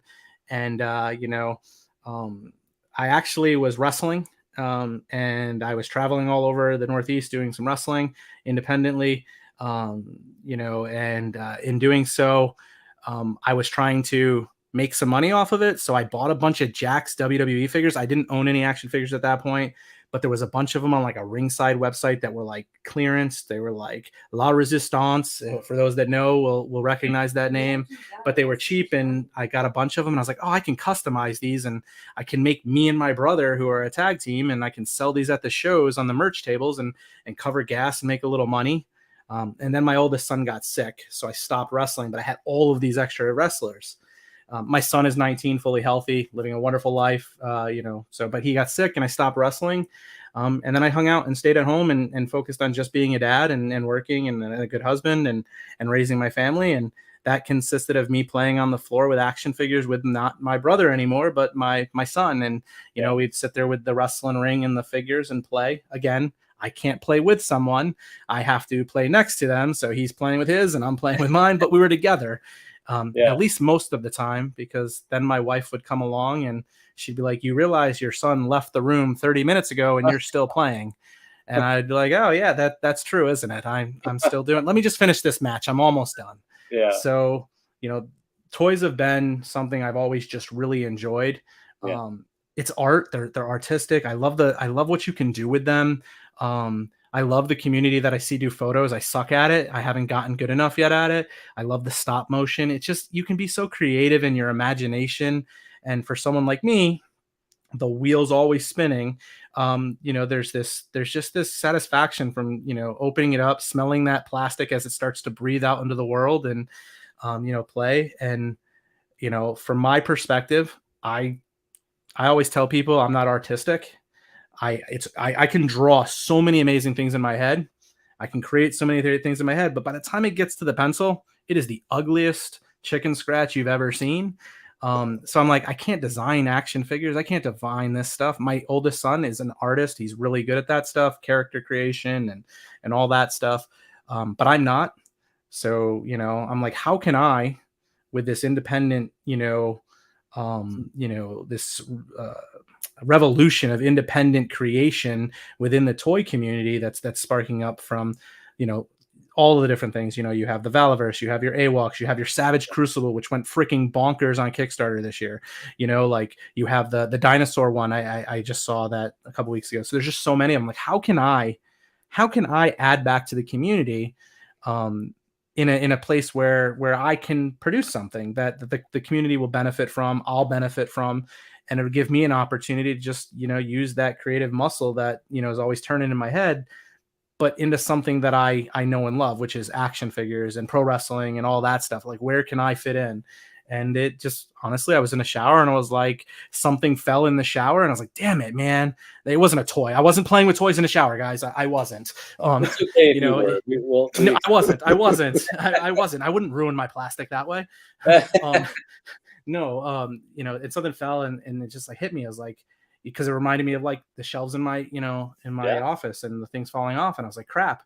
I was like, what if there was a better stand? What if there was a way to get these, and I have the stands that come with my Action Force. I don't collect stands. I actually sold all those because I'm like, they're good stands. They work. The Valaverse guys, I don't need stands to have those stand. They stand pretty well on their own, but the Action Force stands are all flat. And all stands that I've seen until I came up with my idea and then started researching to see if anything was out there, they were all flat, but I did find some stuff that had tiers and you can get your spice racks and things. And I was like, but what if we did it different? And what if we did it better? And what if we added magnets? And what if we made them connect? And it just went, and I started steamrolling. And I want to say within 72 hours, I was submitting for a patent. That's awesome. So you mentioned that they're going to be powder coated in different colors, by the way, which is very cool because that'll really give them a sort of durability that we want from something like that. But to be clear, the magnets will be powder coated. The resin units are going to be printed in the resin colors they are. Right. And right now, for this Kickstarter launch, I'm likely limiting it to the 3 colors of white, gray, and black, just because it allows the most coverage. Yes. But you can paint them. The resin, you can paint them yourself if there's something you want to do to them. For those that are, crafty enough, you can probably take some. I know you can take some acrylic. You're not going to take paint markers; they're not going to work. I played around with it; they don't look as good. But your acrylic paints and stuff, those folks that are handy enough with that, you'll definitely be able to do that. Take some Mod Podge and seal it, and I think you'll be fine. Based on what I've seen and what I've kind of played around with on my other resin stuff, my cousin just got big into 3D printing and he's been doing a lot of 3D printing resin from a similar unit that I have. And he's using the same type of resin and he uses that, paints it with acrylic and the stuff looks fine. So the magnets will be powder coated to match the stands they get assigned to. So that way you don't see the magnets on them. So for now, focusing on those 3 colors, the additional, textured ones will come in a flat color, but you'll be able to paint them to match the, color and, stone or brick or whatever it is that you're looking for. So, that's how those will be for now. In the future, I'm looking to expand. Awesome. Like glow in the dark and stuff like that. Oh yeah. I mean, the resin's out there. So yeah. All right. One last question. And I want to see if Bobby and Oz have questions for you. But, yeah. It's not a question, it's a statement. So Travis, when HEXASTACK is really successful and you can kind of relax a little bit and breathe and watch your idea blossom, that it's at that point that I ask that you please sit down, draw those weird action figure designs, and make those. Because you're talking to somebody right now that would love to see an action figure made out of someone's design that considers themselves not a very good artist. I would love to see an action figure like that. All right. That's yeah. I mean that in a perfect world, I've got some ideas for some of my own stuff. You know, I don't know how big they would be from like a commercialized approach, but there might be a niche out there for some of the things that I have that creative mindset for. You know, and I've believe it or not, I've talked to some folks in the community that are sculptors already, cool. And they let me know that they're available if I'm looking for any additional sculpting from that side of things. Right now, I'm not in that place. But I've been fortunate enough with a very good public and welcoming community that folks have gotten in touch with me or responded back to my, hey, you know, let's connect on something. And they've offered the, you know, the services. So, you know, they're obviously trying to do something in their own business and whatnot. So there's definitely an opportunity there that one of my little chicken scratches could potentially turn into something else if, you know, I'm able to roll HEXASTACK into that next piece. I would love to see chicken scratch action figures. Maybe that's what they'll be called. Yeah, I want to see an action figure of this guy. Yeah, Punk Rock Grimace. That's cool. I can see that, like purple figure with some green hair, maybe, or orange. Yeah, absolutely. Right there. You sold me. You sold me. Green hair. So Oz, Bobby, any questions? I got one. AEW or WWE? Why do you pick the one that you like the best over the other? And if you say WWE, you're wrong.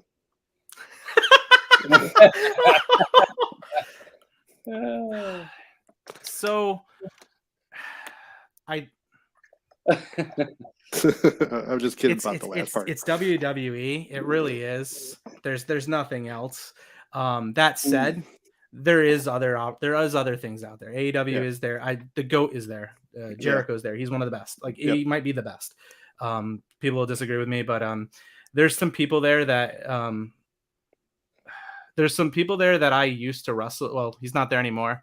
I know a number of the folks that have wrestled there. Actually, one of my trainer's sons from when I was a kid, he's now my son's age and whatnot. He does a bunch of the dark matches there and stuff. So obviously wanted to succeed, and I like a lot of what they do. Mm-hmm. But there's still some things there that don't match what I see as wrestling the way it was, because I went through and trained and did it. And yes, it's cool. It's acrobatic. And there's some stuff that some of those guys are doing on that show that is really cool. But my daughter's also a cheerleader, and what she does is really cool too. And you know, the stuff there isn't pro wrestling as I love it. So that's it. Like I'm a WWE guy. You know, I love The Rock. I love your Seth Rollins and those guys that are on there now. I was just at Raw a couple weeks ago here in upstate New York, and with my youngest son watching that and enjoying the heck out of that, you know, and I'm a WWE guy, but I may go see AEW in a couple weeks if CM Punk's going to be there, even if it's drama and stuff. We'll see. Yeah, we'll see. But I'm not wrong. What about? I'm really wondering, what about World Wildlife Federation? Yeah, I mean, they would have been a really cool action figure. Oh, they did. They became AWOC, right? Well, I was going to say, I've seen those cage matches, but then there's this whole other group, PETA, that doesn't like those cage matches. Plus, they got the panda bears with the chairs. Have you guys seen those? Yeah. Oh, man. That's awesome. Oz, how about you? Well, I don't really have many questions per se, because, you know, I've watched Travis across several different shows at this point promoting these HEXASTACKS, because every time he goes live, he just hints out a little bit more of what he's been working on. It's normally something he's hinted at in the very first, you know, or the last time he was on a show, and then he's showing it off the next show, which just shows you the work and dedication and progression he's been putting in. But, you know, when he first kind of debuted these on Hello Dope Toys, I was blown away immediately, and definitely had to keep talking about it since then.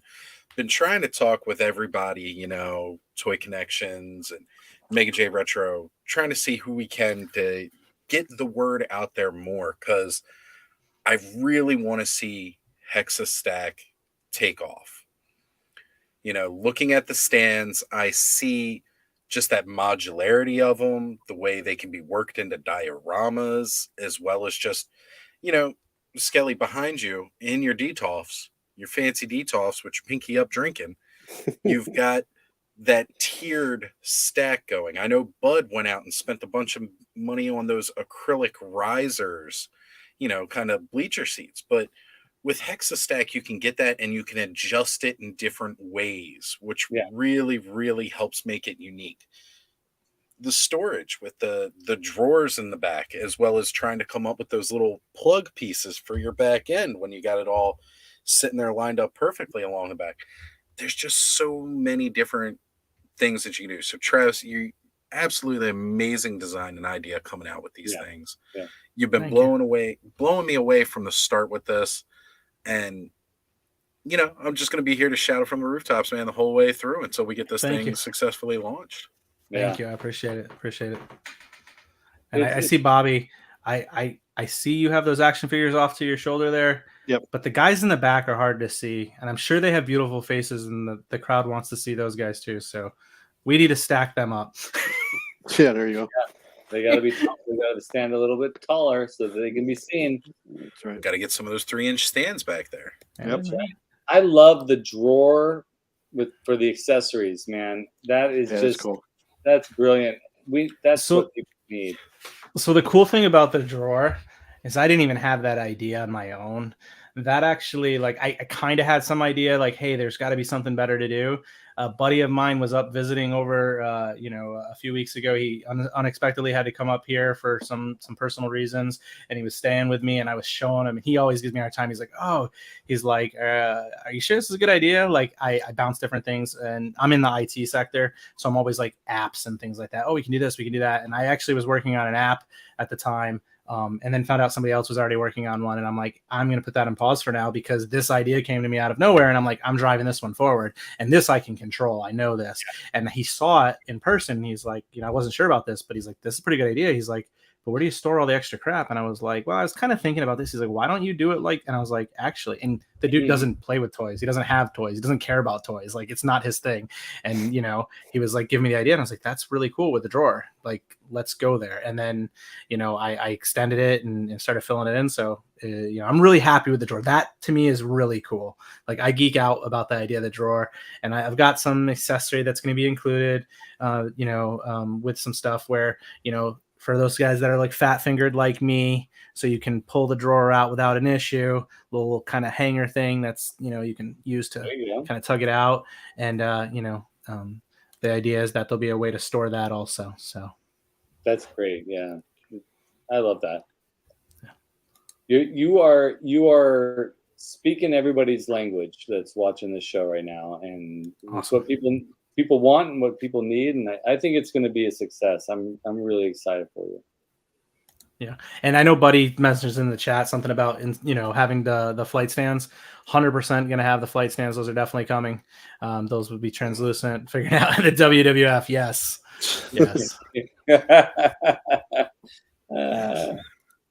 I didn't think that would go that far. They would go that far with that, but I just remember seeing those WWF stickers on people's cars, and it was the World Wildlife Federation, and this is when I was a kid. I was like, "What? Isn't that also the World Wrestling Federation?"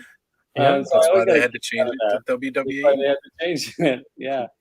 And I think I'm not sure how to pronounce his name. It's the Graph, maybe.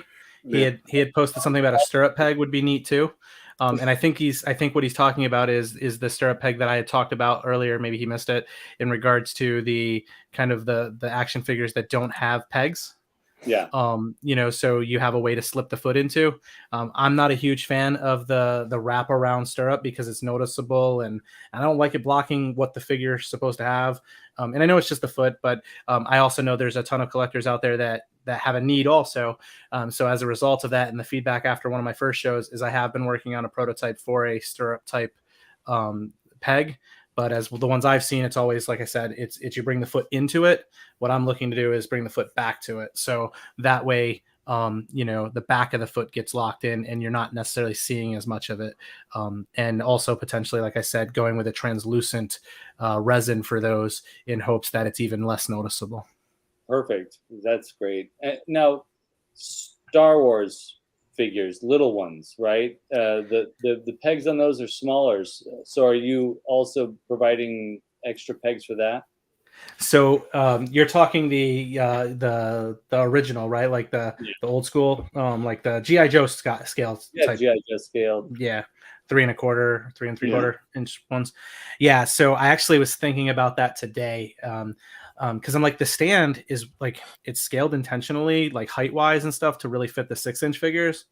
But if you were a collector of something of a smaller scale, you might not need the 3-inch stackers, or the 2-inch. You might be able to just get a bunch of half stack ones, which those to produce are a little bit cheaper. Maybe you're not looking for the storage, So I am looking at that. I don't own any personally, so I do have to get my hands on some. I just go buy them, and I have an LLC now, so I can write my toys off, is what I keep telling my wife when they come in the mail. So I'll probably go over to Hella Dope Toys if I can, and I don't know if they have any of the smaller ones, but I'm going to get some. Take a look at that and potentially make that an offering, because I don't want to exclude anyone, right? I will say my collections are all that 6.5, 6-inch scale and above, 7-inch scale type stuff. So I have Black Series. I have, if it's made, my 12-year-old, he collects the Power Ranger Lightning, Hasbro's, or the Star Wars Black Series.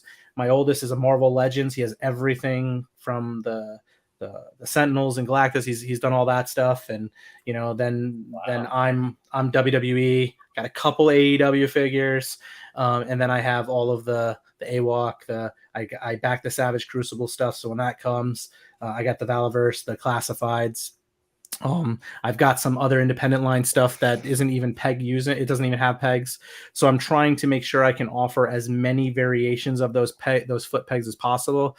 So today I was actually today thinking about, can I use these stands in a way that those smaller scale, the 1/18 scale about essentially figures could leverage them and do that. So I just got to get my hands on some, and I've got to see if that, when resin printing those pegs, that they're not just going to break off because they're so thin. So that's the piece. I'm not putting junk out there.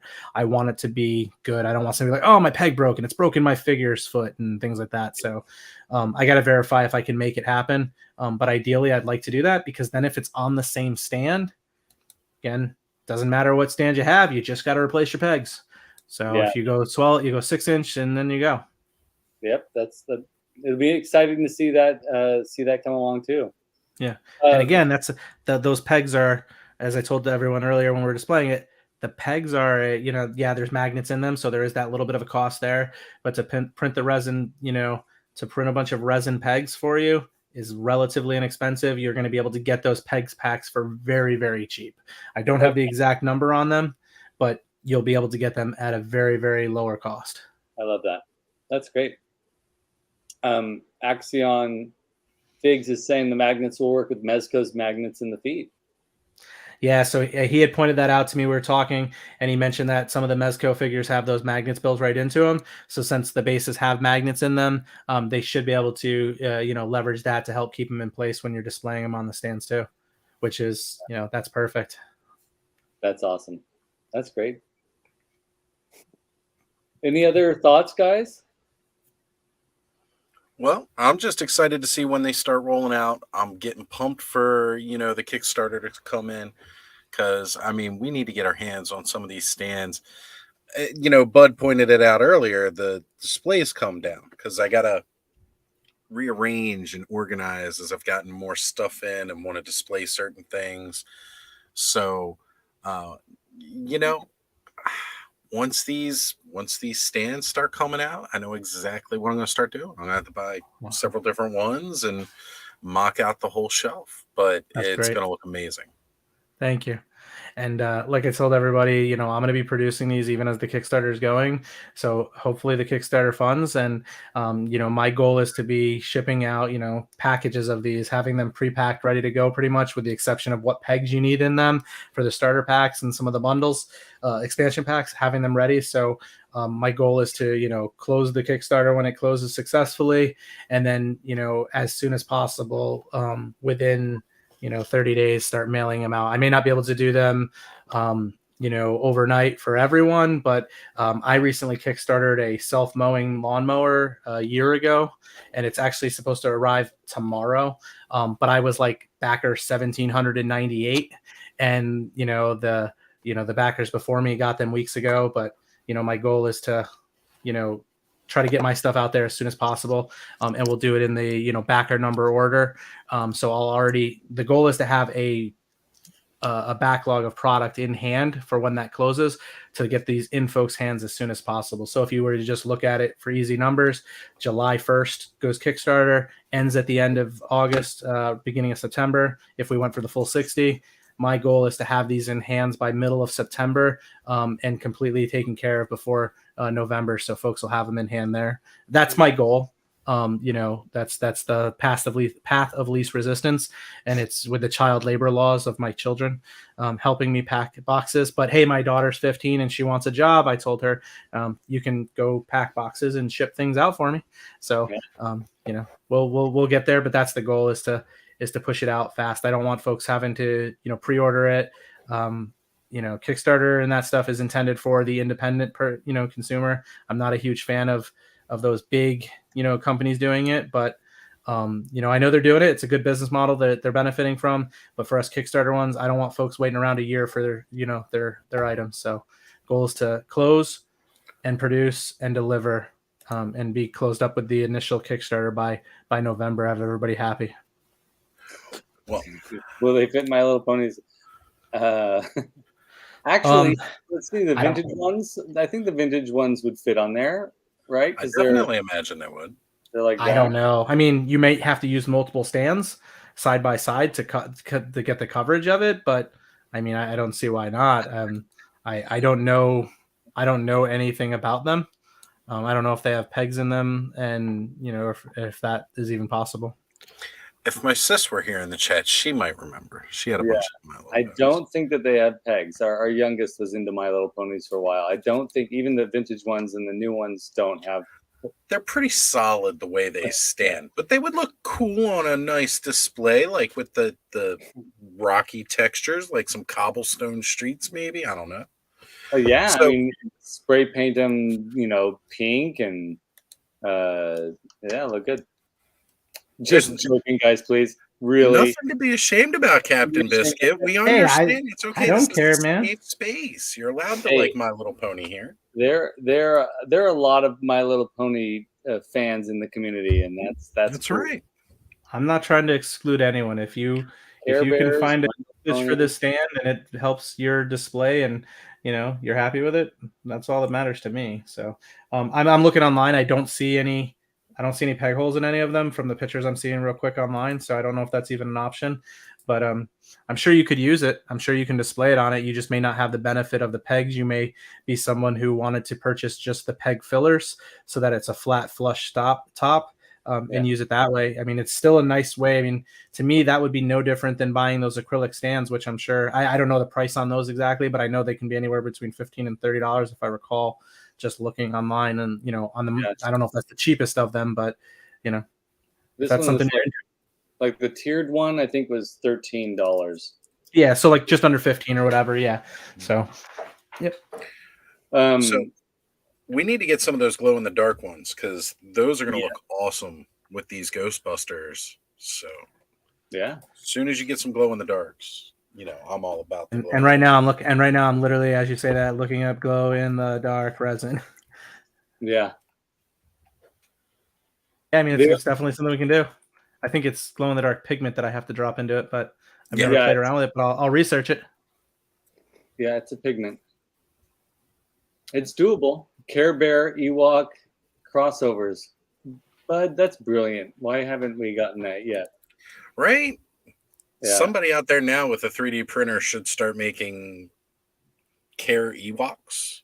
Or just some felt and acrylic paint. I mean, why not? Come on. Can't wait to see that.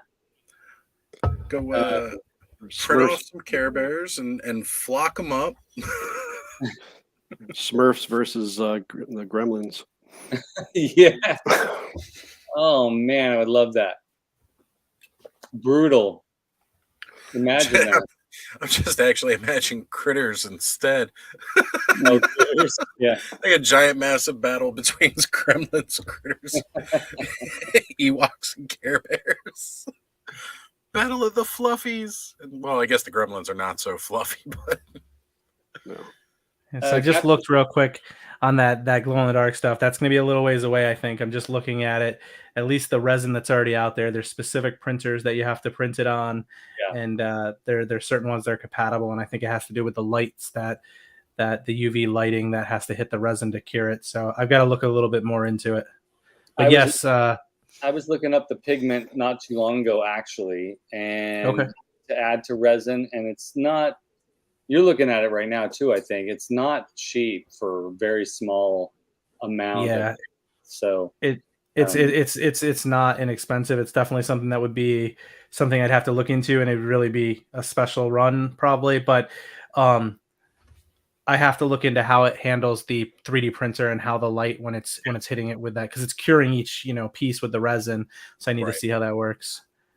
Translucent stacks, that's an interesting one. I had not thought about doing the stands in translucent. That could help with that flight idea too. Yeah. Like if you were to do a 3-inch kind of translucent stack, give it that extra height. There's probably internal like stabilizing pegs or something like that, some kind of scaffolding.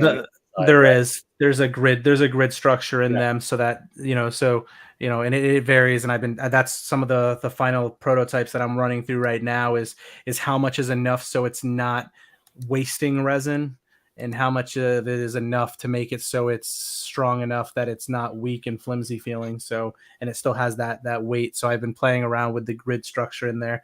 So with a translucent one, you would see those, but those would be translucent too. But I don't think you would see, it may be something to disguise it, but it's not going to be completely, translucent. It's definitely, you're going to see something. I don't know that the return on someone's desire there would be as beneficial as they're looking. Right. You could do, with those internal structures, you could, now we're going to start assigning you really complicated tasks. You want fluorescent pink on the inside scaffolding or grid structure, and then on the outside translucent. Can you do that for us, Travis? And only outside glowing. And only outside glowing with little make the infrastructure on the inside glow through the translucent plastic. Why not? Oh man, it's exciting that they're customizable, so people can have a field day customizing these things. And that's a plan. I've been I've had little short conversations with folks just briefly about the potential of having some just like the texture for the the stones and such is potentially putting like a branding logo or something in them. In the top there, and having it again only available in the 1/2-inch stack, because there's no reason to waste someone's time on trying to design it into a 3-inch stand, because you can just pop it on top of the 3-inch stand. So the benefit of that, but having some customization, so you could potentially see some other once the Kickstarter is over, you could see some unique branding 1/2-inch stacks that folks maybe end up getting maybe viewer gifts, things like that, or maybe it's something that an online toy shop wants to have their own stands that they can throw in and working out that way. So definitely a possibility for that. Maybe you're a collector that is big into the WWE, and you're looking for some one-off thing. Maybe I work something out and I do something there. I wouldn't be able to charge for that. It'd be the same cost as the other. But maybe for me, I want to personalize it. Again, have to be careful of the IP usage and stuff of others. But something in there. AEW is not a real thing, right? It'll be closed up by then, so I should be able to use that branding, right? Sorry, Bobby. It'll be gone just as much as Motu is off the line too. Yeah. So we got to get some Toy Frenzy HEXASTACKS. It would be. I'm totally down. We can talk about what we want to do there. I'm more than happy to help the community. Skelly's eyes. Down the road. That sounds amazing. That'd be great. I don't know if you see it up here, but Chris Pelkey did this 3D printed skelevator sculpt up there, and is that the one in the rear, in the right? That for me, it's in the right corner, and he's kind of like a greenish. My finger right up underneath his chin there. Yeah, and it's on a little stand, and it has a skelevator logo on it, which is so cool. That's awesome. I'm sure you'll, once you get going and get past the Kickstarter thing, I'm sure you'll get people being like, "Can you put my initials in there? Can you make one that's like happy 20th anniversary?" And then they can put their personalized Hasbro figures or something in there, and there. So I mean, I'm sure you'll get those. It's nice to know that you listen to people's requests for customized or custom prints. Yeah, the only way HEXASTACK is going to be around for folks is if I meet folks where they want to be, and my goal is to provide that gap in the service and product that folks are looking for, and that's part of the benefit of focusing on doing it in-house as opposed to going to the factory building. The factory building, right? That's big dream direction. And again, I'm not going to compromise what I'm building now to not work with that. So whatever, if I do get down that road of being able to have them factory produced in injection molding, that may lower the price of those ones in the long term for consumers. But the idea here is that I won't sacrifice the modularity between what we go with the Kickstarter and these ones that I do before they're being able to. They're going to have to interconnect. So that way I still have the ability to do these Ozfest. Well, it can't be Ozfest because that's a concert, but Oz or Skele, awesome Toy Frenzy, whatever it is, right? Or Bobby's AEW stands that he wants. those are in closeout right now. Don't worry, Bobby. They're already in clearance. Yeah, sure. You can find them at Ollie's yesterday. Okay. But don't worry, they come with free leg slaps and super kicks. Okay. Oh, that's awesome. Gotcha. I understand the leg. I understand the leg slapping. I get it. I'm just kidding, man. My favorite move is the super kick. So there's no. I get it. It's annoying to see them do that. Yeah. I'm just giving you a hard time, brother. That's all right. Okay. No problem. Pretty soon there's gonna be a virtual wrestling match right now on Toy Frenzy. It started here, and now it's gone here. Yeah. It was gonna be a three-way, I think, right? Like we're gonna do a triple threat TLC, and I think it just became a battle royal four-way match there. And Bobby's planning to kick my ass. I'm sure. No, I'm laid back. I'm easy. Bobby is easy until he's climbing up to the top rope and flying off at you. But that's why he got the. it's the HEXASTACK on a pole match. Yeah. Ring made of HEXASTACKS just to really showcase the durability. Yep. Awesome. Well, guys, any other thoughts before we start wrapping up our show? No, I'm stunned. I want to say a huge thank you for coming on here. We really appreciate you coming on and sharing your enthusiasm and your energy and your excitement about this project and your love for this thing that you're getting off the ground. This is exactly the type of thing that we love to see. We had Matt Rodriguez on with his Armies of Ashmore. Defenders of Eden, dinosaur warrior figures, and that Kickstarter. He did a lot of promotion, and that Kickstarter made it through, and it's happening, and it's exciting. And when people take their idea and they do what they can to see it through, and they promote it, and it's exciting. I mean, a self-mowing lawnmower, is that what you said you just got that you're waiting on? Either that's the most brilliant idea or it's the beginning of the apocalypse. I don't know which one it is, but I'm really excited for you on that one. I'm just picturing a whole neighborhood of everybody just standing out there drinking beer and watching their lawnmowers attack everybody. It's the Roomba lawn care. Who wouldn't want to be about that?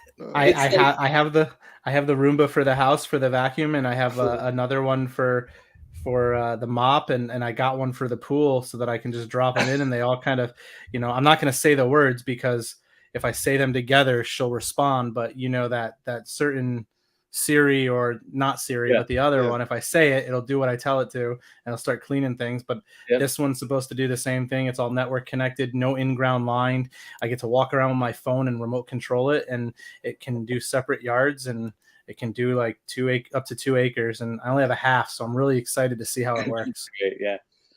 This is that this is just a bit. That we're going to get a remake of Maximum Overdrive soon, so that they can incorporate all of our new technologies.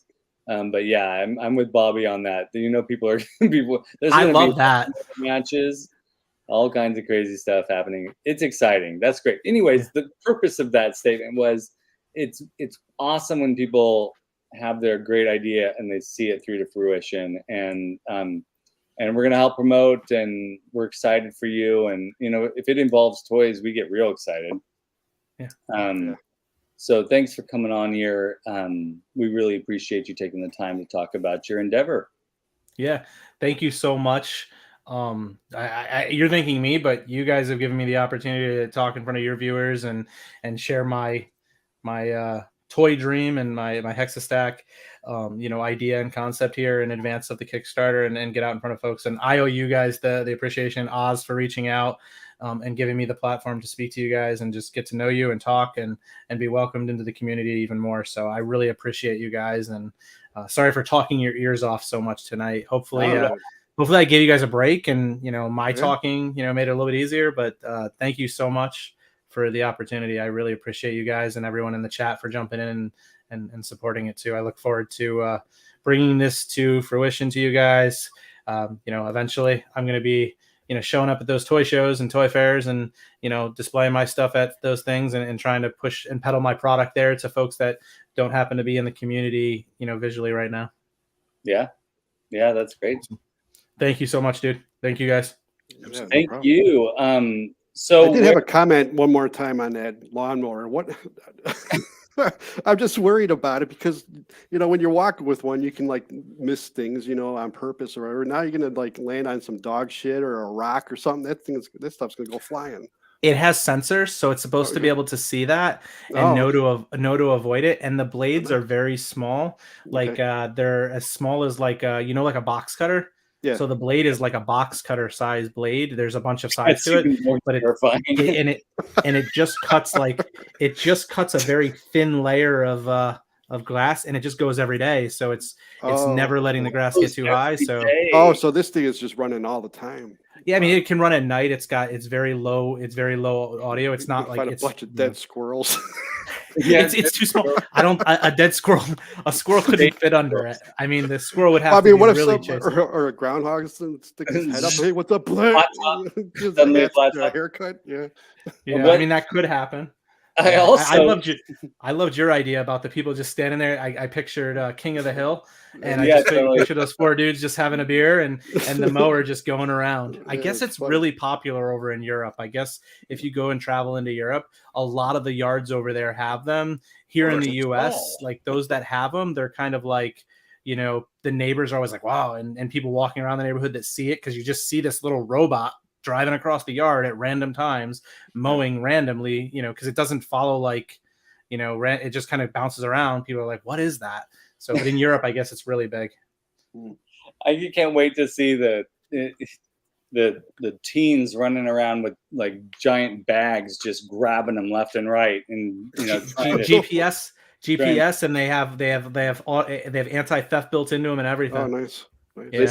They start spinning their blades as soon as somebody grabs it. Yeah.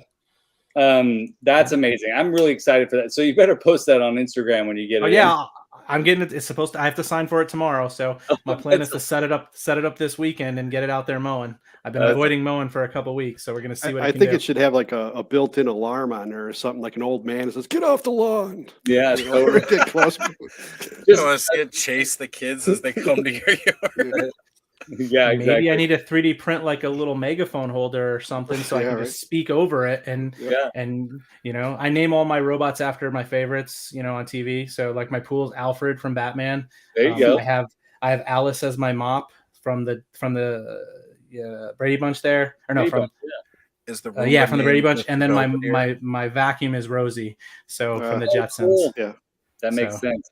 I haven't figured out what I'm going to name the mower because there's so many things out there, but I'm at like a point where it could be considered offensive if I name it after the other butlers than, you know, maids that are on shows. So I'm being very careful about that one. Yeah, that's good. Well, you said Rosie, and that's the Jetsons, and, you know, fist bump right now for that. Yeah.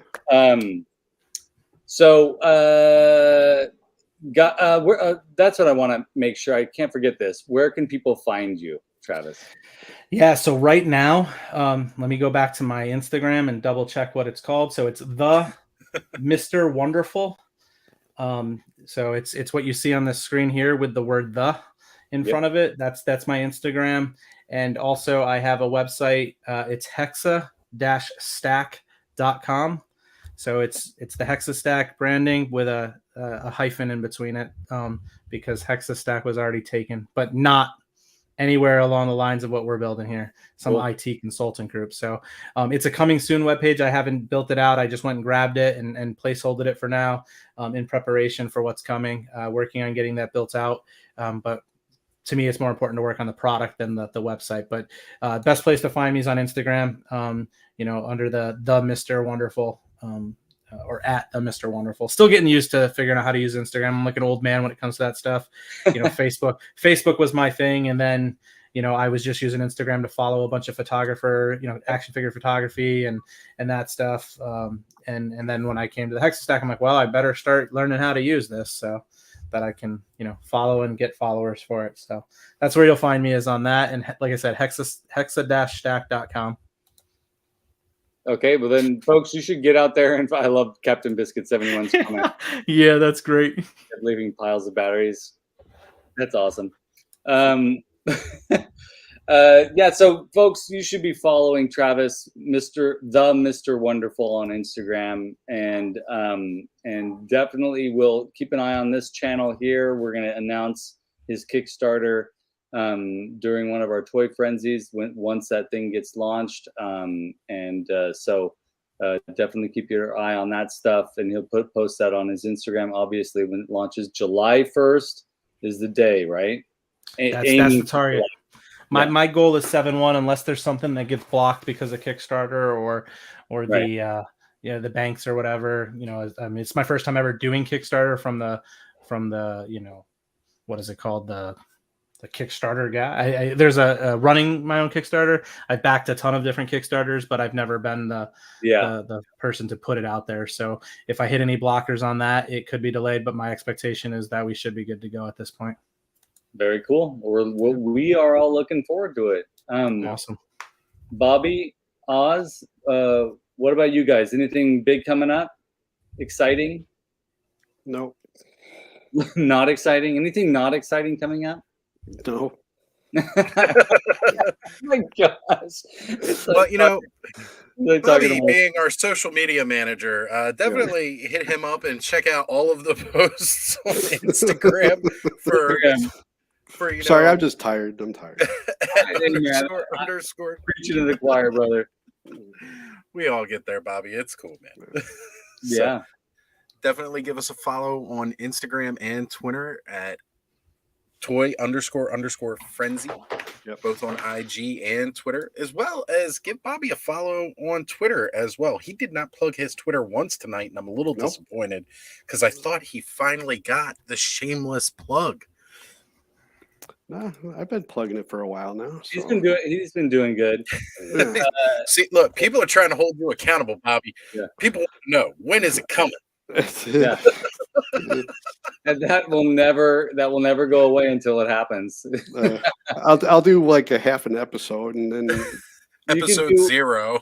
Yeah, right. 0, the last episode. Yeah, it's a one shot. Yeah.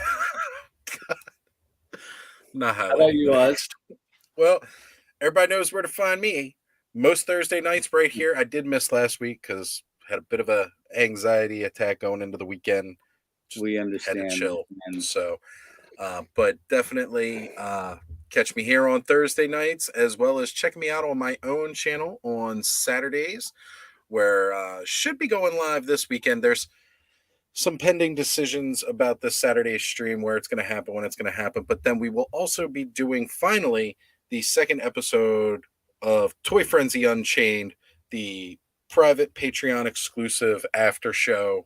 Not tonight, but on Saturday nights when people have a little bit more availability. We all don't have to worry about work the next morning. It's a beautiful time. That's great. That's awesome. Yep. That'll be fun. I want to say big, a shout out to Shawn. We missed you tonight. We hope we know that you needed tonight off, and we totally get it. So we'll see you in the next one. And then Adam, we missed having you for the entirety of the show, but thanks for being here for the first part. Captain Biscuit, I know all of you are extremely busy. Hey, man, that's great. Thank you, Captain Biscuit 71. Thank you. I love Bobby's shirt too. Right. Gotta love Tom and Jerry. Yep. I was gonna say the Motorhead shirt got all the attention, but Tom and Jerry, come on, Can't beat that. classic. Yeah. Beat on the brat with a baseball bat right there. Yep. And Motorheads, thank you. I love my shirt. And the usual YouTube thing, folks. Click like and subscribe. But now, additionally, you can check out our shop for all the cool merchandise. It's pretty fun. And then there's going to be, I think I'm going to bypass Weekly Weirdo this week just because it's Father's Day weekend and we've got a lot going on, and I'm still working on the living room too. And also still working on Snake Mountain. So I will be posting another Snake Mountain video either on Sunday night or Monday night. I'm very excited about where that's going. So thank you all so much for all of your support with all that, because whenever I pop on to this channel and I look at the comments, whether they be a comment on a Toy Frenzy episode or comments on the Snake Mountain build videos or whatever, it's so great to see those. And if you have any comments or suggestions about Toy Frenzy, be sure to leave those down below in the comments or send me an email. And if you decided, set an Oscar Mayer hot dog up next to your action figures and take some pictures, be sure to send those our way. People are already taking pictures and sending them to me. Wow. You're getting them? Yeah.